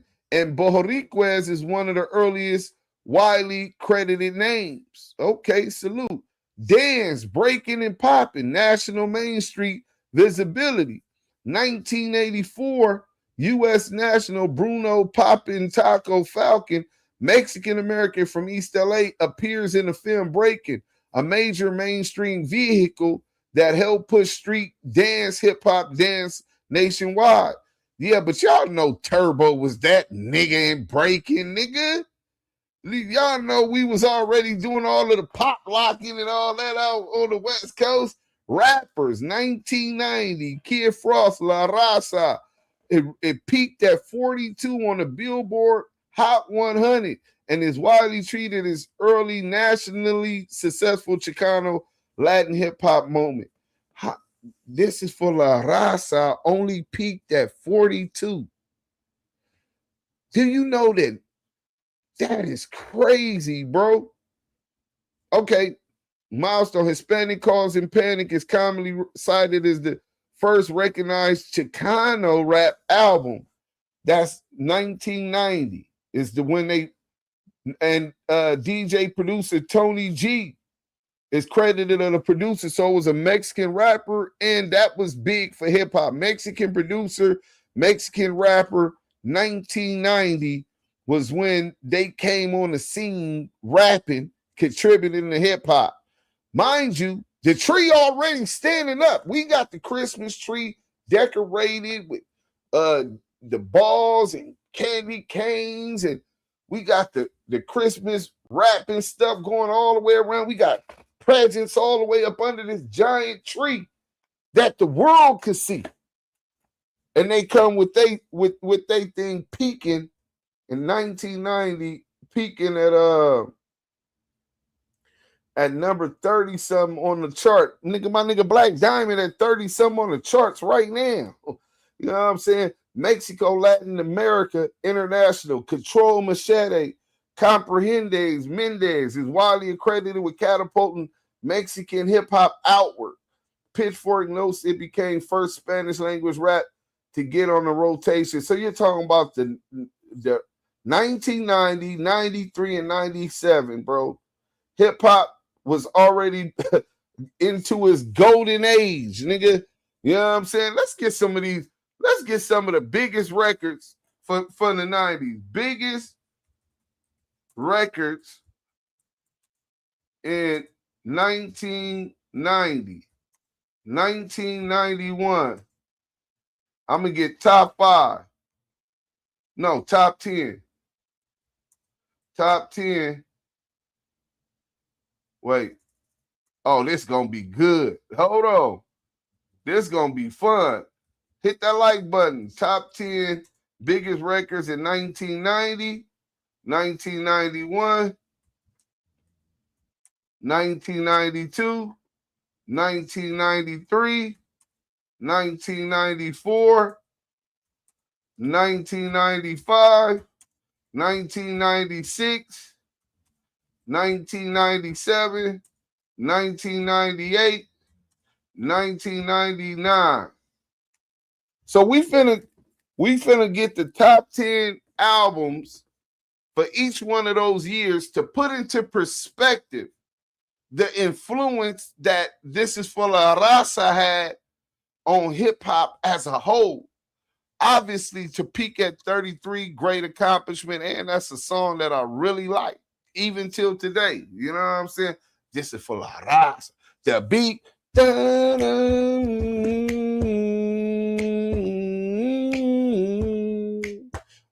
Boom, boom, boom, boom, boom. This is for La Raza, Raza. That shit was hard. You know what I'm saying? I like the song. So it's not like that was no garbage either. You know what I'm saying? So they gathered the top 10 list for 1994 through 1999 so we could let you understand in the bigger scheme of things of hip-hop music, this was a pebble in the pond. This was you pouring a cup of water into the Atlantic Ocean of hip-hop and claiming credit. So 1990, let me show y'all this so we all can see the same thing together. Hold on. Yeah, music is for everybody. We ain't said that music ain't for everybody, brother. You missing the context of this conversation. Mexicans saying that they helped formulate hip hop, and they didn't contribute to starting hip hop in no fashion. They didn't get into it until the middle, to beginning of the 90s, right? What would Big Pun be labeled as? Big Pun is a Puerto Rican, bro. Big Pun hard as a motherfucker. They not contributing to nothing. They raps is trash. Sagittarius Jones. So you didn't like Sagittarius Jones? You didn't like La Raza? We mostly like our Mexican music. Thank you. I still bump Ink Ride. That shit still knock. Black culture, just deal with it. Yeah, music is for everybody. You're right, B Queen. But you don't try to appropriate Black culture as if, like, how are you going to appropriate the identity of someone else? You got to be mentally ill to try to walk in somebody else's shoes. 90 was when the Black and Mexicans were united in LA. Rest in peace, Easy E. Rest in peace, Toker for Brown Side. That's a fact. Miss Blue, unfortunately, my old ass is seasoned, still rolling oldies and Frankie, Beverly, and May. Ain't nothing wrong with it. I still off the oldies. How you think I'll be able to calm down? I can't listen to rap until 12 o'clock.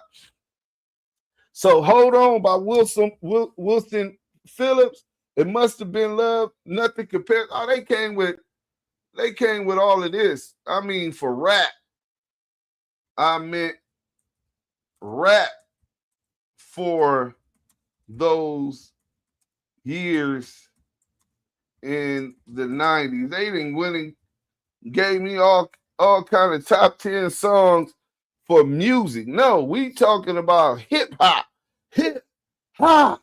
Hip hop. I got something for y'all while we waiting on that too, man. Let's get this music cracking. Hit that like button, man. Curtis Hoolum, salute, bro. You know what I'm saying? Let's go ahead and get this going real quick, man. You know what I'm saying? While we waiting on that, let's get this music going real quick. You know what I'm saying? Full throttle. Duse M the turn. Yeah. Full throttle. My niggas ain't giving out passes. Flip bitches, then get rid of their asses. Not the vote, my young niggas just passed, cause we the talk to full throttle your asses. Chief Rose OG said Louis the 13th. Against all odds, still I live. Fuck what you bursting. Stiff arm haters, stay positive and protected. Stay positive, protected by he kept up with the sunscreen. Gotta eat. While you chase the meat. I'll be robbing a brain. Gang vicious, trust no bitch. Bitches full of this. After riches, after sex, I kick him out in the street. The squad get it by all means. What's more attractive than that? So ask your bitch, he hits me more than a cat. My dream into the magistrate court. Copyright infringement, Spotify, I'm after my down. Sorry, yeah, this harder man got me on 10 toes. Hoes call me Sub-Zero, making both wrists from. Chasing digits, haters live it while they talk it. I live it. 1.5 out of prison. These are the brains. My niggas ain't giving up passes. Flip bitches, then get rid of their asses. Not the vote, my young niggas just passed, cause we the talk to full throttle your asses. Bodies love such aggressive passion. Well, I suggest with your suggestive asses. Go full throttle. Shorty wanna ride with me. Tell her it's about a green. Go full throttle. I'm waiting on this to come up. Hey, you know what? We're gonna get into this other in a minute. Let's go ahead and go to this Munchie B disc. No Jumper disc. After that shit last night, Munchie should be up at No Jumper right now. Yeah, he already up there. He already went up there, so I don't know how that turned out. We gonna run that content as soon as I can get to it. Okay, we got the thing, 211, murder robbery, 187. That's amazing.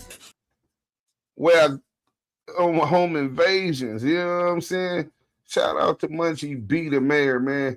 But here it goes. So 1990, 7 songs made the year-end Hot 100. Ice, Ice Baby. A White Boy had a bigger song than La Raza. MC Hammer, Digital Underground, The Humpty Dance, Biz Markie, Just a Friend, Mellow Man Ace, Menta Rosa, and Tic Tac Toe, right? I don't remember Tic Tac Toe. So 91, Marky Mark and the Funky Bunch, Summertime, DJ Jazzy Jeff and the Fresh Prince. Play that funky music, Wide Boy. Vanilla Ice. Let me turn this down a little bit. Vanilla Ice. Around the Way Girl, LL Cool J. Around the Way Girl. She's the one for me. Y'all don't know about that. That's before y'all time. You feel me? Now that we found love, Heavy D and the boys. Shout out, rest in peace to Heavy D, man. Rico Suave, Naughty by Nature, OPP, that's 91. And Do You Want Me, Salt and Pepper, 92. Baby Got Back, Sir Mix-a-Lot, Crisscross, Jump, Jump, House of Pain, Jump Around, Arrested Development, Tennessee, PM Don, Set Adrift on Memory Bliss on You, MC Hammer, Too legit to quit. Crisscross, Warm It Up, Chris. I'm about to. Arrested Development, Everyday People. I'm an everyday people. Adams Groove, MC Hammer, don't know that one. And In Too Deep, Back to the Hotel. Boom. Then 93, Whoop, there it is. Rump Shaker. Snow, Informer, Nothing But a G Thing, Dr. Dre, Daisy Deuce, Paperboy, Diddy, Mr. Window, Arrested Development, Slam by Onyx. Whoop, there it is. 95 South, Naughty by Nature, Hip Hop Parade. Ho, hey, ho. I don't hear nothing in these top 10 songs of that year. So what I'm saying is, look, these are the years they're talking about their contributions to hip hop. These moments were gargantuan. These were intergalactic moments in hip hop, golden era. And you're not mentioned because your influence was not that heavy. People didn't want to dress like you because of your contributions. You guys weren't bellwethers. You know what I'm saying? You weren't innovators. You didn't control the trends.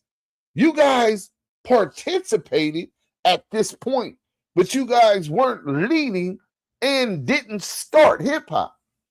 What a Man, Salt and Pepper, Fantastic Voyage, Coolio. Oh, that was my shit too. Rest in peace, Coolio. Regulate, Warren G and Nate Dogg. Shoot, Salt and Pepper, Funkified, The Brat. Cantaloupe, Flip Fantasia, Gin and Juice, Snoop Doggy Dogg, Warren G, This DJ, that shit, Keep Your Head Up, Tupac, What's My Name, Snoop Doggy Dogg, 95, Gangsta Paradise by Coolio, This Is How We Do It, Montel Jordan, One More Chance, Biggie, Here Comes the High Step, right? Loonies, I got 5 on it. I'll Be There For You. You're All I Need to Get By. Method Man featuring Mary J. Blige. You're all lie together, cry together. I swear to God, we all fucking die together. Big Papa, Warning, The Notorious Big. Dear Mama, Old School, Tupac. Oh, Dear Mama and Old School. It ain't nothing like the old school. Like, this is where the story of hip-hop is told. Look, we finna go up out of here after that, and I'm going to play that Tupac song just because I want you to understand how hip-hop is taught. It was being taught through the music, the history. Pac even had an ode called to hip-hop called the Old School. And Keep the Heads Ringing, Dr. Dre, I Wish, Skilo. 96, you had Bone with The Crossroads. How Do You Want It? California Love. Hey Love. LL Cool J. Lounging. LL Cool J. Gangsta Paradise. Coolio and LV. 1, 2, 3, 4. Something New. Coolio. No Diggity. Black Street featuring Dr. Dre. Woo-ah! I Got You All in Check. Busta Rhymes. Elevators. Outkast. That's that Me and You. Your mama and your cousin too.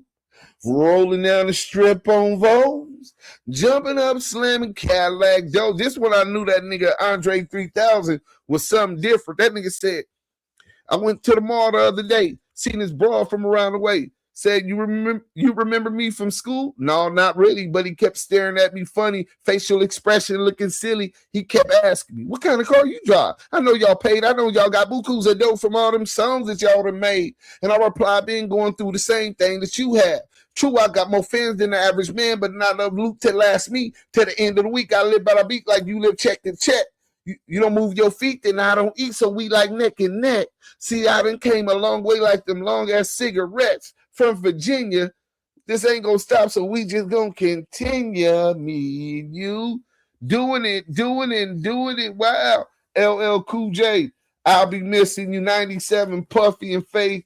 And 112, Can't Nobody Hold Me Down, Puffy. More Money, More Problems, Puffy. Hypnotized, Notorious Big. The Dip, Freak Nasty, Not Tonight, Lil' Kim. What I won't fuck it tonight. Boom, boom, boom, boom, boom. Eat My Pussy. I think that was that song. I'll Be Foxy Brown featuring Jay-Z. See You When I Get There, Coolio, Smile, Scarface, and Tupac. No Time, Lil' Kim featuring Puffy. Then you got 98, Getting Jiggy With It, Will Smith, Been Around the World, Puffy. Let's Ride, Montel Jordan, What You Want, Mace featuring Total. Tell me what you want from me. Take a seat. Hey, what you see. Gone to November, Wyclef John, Deja Vu, Lord Tyreek and Peter Guns, Make 'em Say, Master P, Feel So Good, Mace, Come With Me, Puffy, I Got the Hook Up, Holla If You Need Me, Master P. And then 99, What's It Gonna Be, Busta Rhymes and Janet Jackson, Wild Wild West, Will Smith, Drew Hill and Kumo D, Can I Get a Fuck You, Jay-Z featuring Emil and Ja Rule. Ja Rule wrote that song for Jay-Z, just for the record. Doo-Wop, That Thing, Lauryn Hill, Miami, Will Smith, Who That, JT Money featuring Soleil, Trippin', Total, and Missy Elliott. Back That Thing Up, Juvenile featuring Manny Fresh and Lil Wayne. Hard Knock Life, Jay-Z, off the Sean Life in the Volume 2. Satisfy You, Puff Daddy featuring R. Kelly. So these is the songs, the top 10 songs that had the most influence in the 90s. That was like, bro, La Raza and the influence that it had on hip-hop was nowhere near what they was talking about. You know what I'm saying? So how did y'all feel? Where was y'all at? I'm just saying. I can remember all of those songs, sing choruses. Eminem, Keep That Business Fly, Salute, Free, Big U and Shitty, Keep Lil Nutty in them. It's December, Gaffle Up, The Whack Boy. Deuce, we gonna be here all night. We run this. Nuking him. Salute, Me Too. My OG Pops left me his. LPS, I love Miles Davis and John Coltrane. My Pops was a cool dude. Him and my brother gonna rest in peace. Yet both born on December 25th. PM Down was hard. That's a fact. PM Down was hard. Oh, we in here bouncing. Hey, Jerry Griffin, listen, bro. So all this time, they never really liked it. Because they seeing us getting it. Hit your brim and fucking over everything. Eminem, Simon gonna cuss you out. I'm weak as fuck. All fingers moving right now. Hey, big, I don't think Above the Law. Yeah, man. You know what I'm saying? Above the Law, man. You know what I'm saying? Hey Lover was my jam. Oh, you liked it, that Steffi? Hey, Steffi, that might be. That's our song. I need this dance. Hey lover, this is more than a crush. Check the check. I think Kid Frost was the biggest success with La Raza. Yeah, he was. But I'm saying the influence of hip-hop, bro, they were not noteworthy. I mean, La Raza definitely was noteworthy. You see them hit the billboards and everything. But outside of that, their contributions was menial. If the contributions is menial, how you going to claim and appropriate hip-hop culture as your own? You were greasers, bro. Zoot suits. You know what I'm saying? I dedicate We Are One, Frankie Beverly and Maze to the house and everyone. Well, thank you. A-Ball and MJG was heading too right. Mystical came and fucked up some shit. Yeah, Mystical too. West Side, Connect Gang, BB Bang. I got to get mine. You got to get yours. That's a fact. Hell yeah. Rock and roll this motherfucker. Deuce, thank you unconditionally for having all of us in your house. And everyone, do not forget to take your shoes off at the door. Bang that like button. You know what I'm saying? Fresh always. We can even go back before hip-hop. They still not moving none. Yeah, I mean, this is why Cypress Hill, Deuce 1991. Yeah, but you know, Be Real from Swans. He ain't no Southsider. You know what I'm saying? He catered to them with his music. They supported him and he played into that, but that nigga Be Real from Swans, bro. Facts. He's a blood. He was a real one, nigga. You know what I'm saying? Now I think the Cuban dude that was the hype man, he was but he ain't even an essay. But I think he was with the essay culture. So let's go to this. We gonna play this. They probably gonna cut my live. I don't care if we make money off of this live. My whole point is that we was able to break this down, and I wanted to see what y'all thought about. Should we be supporting? Should blacks help protest against ICE raids? Because not because they're raiding, but just the unconstitutionalism. I think that y'all missed the point. 83% of y'all saying no, we should not help protest against ICE raids. And I understand why. But I do want y'all to understand this. Whenever injustice is allowed to stand, you build a real slippery slope. They're tired of them. They're going to make money off of them. Those private geo houses that had contracts with federal government, they're making money, taxpayers' money, to move all of these people up out of here. They're doing it on your dollar, and they're generating jobs and paying people who are the modern Ku Klux Klan. They come with their faces covered, and that's setting a precedent. Today, that precedent is being set against Sureños and Mexicans in California, Northern California, immigrants. Tomorrow, because it's the norm, they'll be able to come into our community like that. So I hope that all of y'all understand the ramifications in your haste. Definitely, it ain't about them or helping them. It's about standing on our constitutional rights and not allowing the government to impede upon guarantees by the Constitution. Because once they get to figuring out and making plausible what was previously guaranteed, you're going to continue to lose more and more things. The discrimination that the Trump administration, Supreme Court allowing them to stereotype based on if they look and stop them. Hey, are you a citizen? That's what they're going to be doing to us after they get rid of them. So I hope that y'all get that. But hold on, we finna get to this Tupac old school, because we going to vibe out until they cut my live off. If they don't cut it off, then I'll say my goodbyes. But if so, Damu Kiwe Conversations.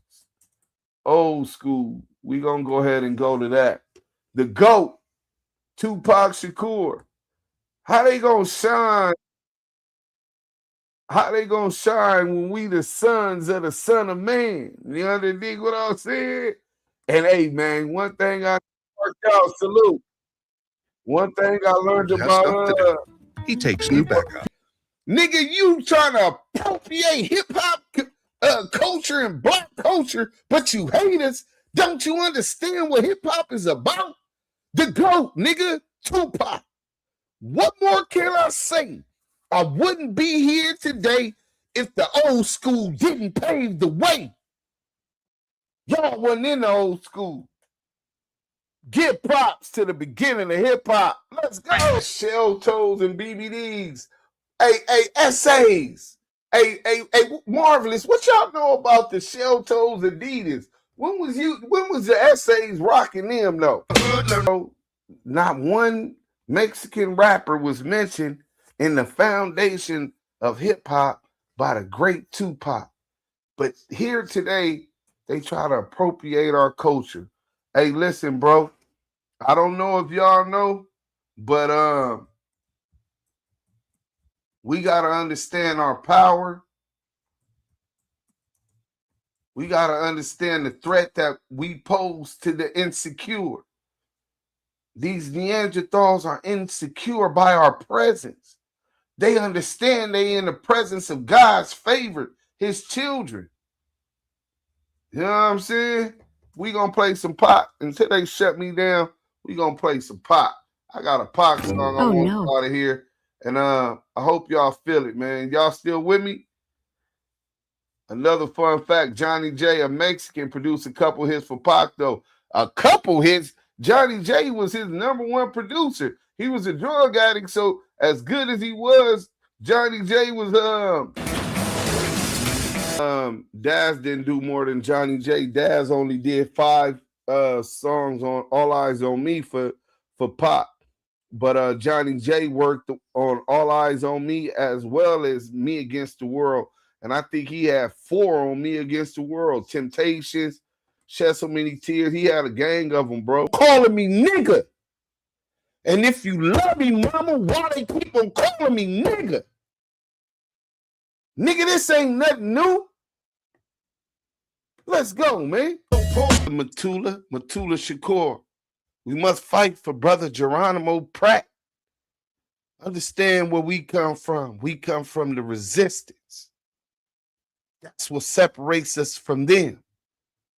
It's naturally in us as descendants from the Most High, originators of the heavens and earth, to feel the burden on our shoulders, to make sure that we take care of this planet and to see justice on this planet. That's our nature. Because we of good, we of God. Everyone else follows the devil. We out of here. Damu Kiwe Conversation. It's me against the world, baby.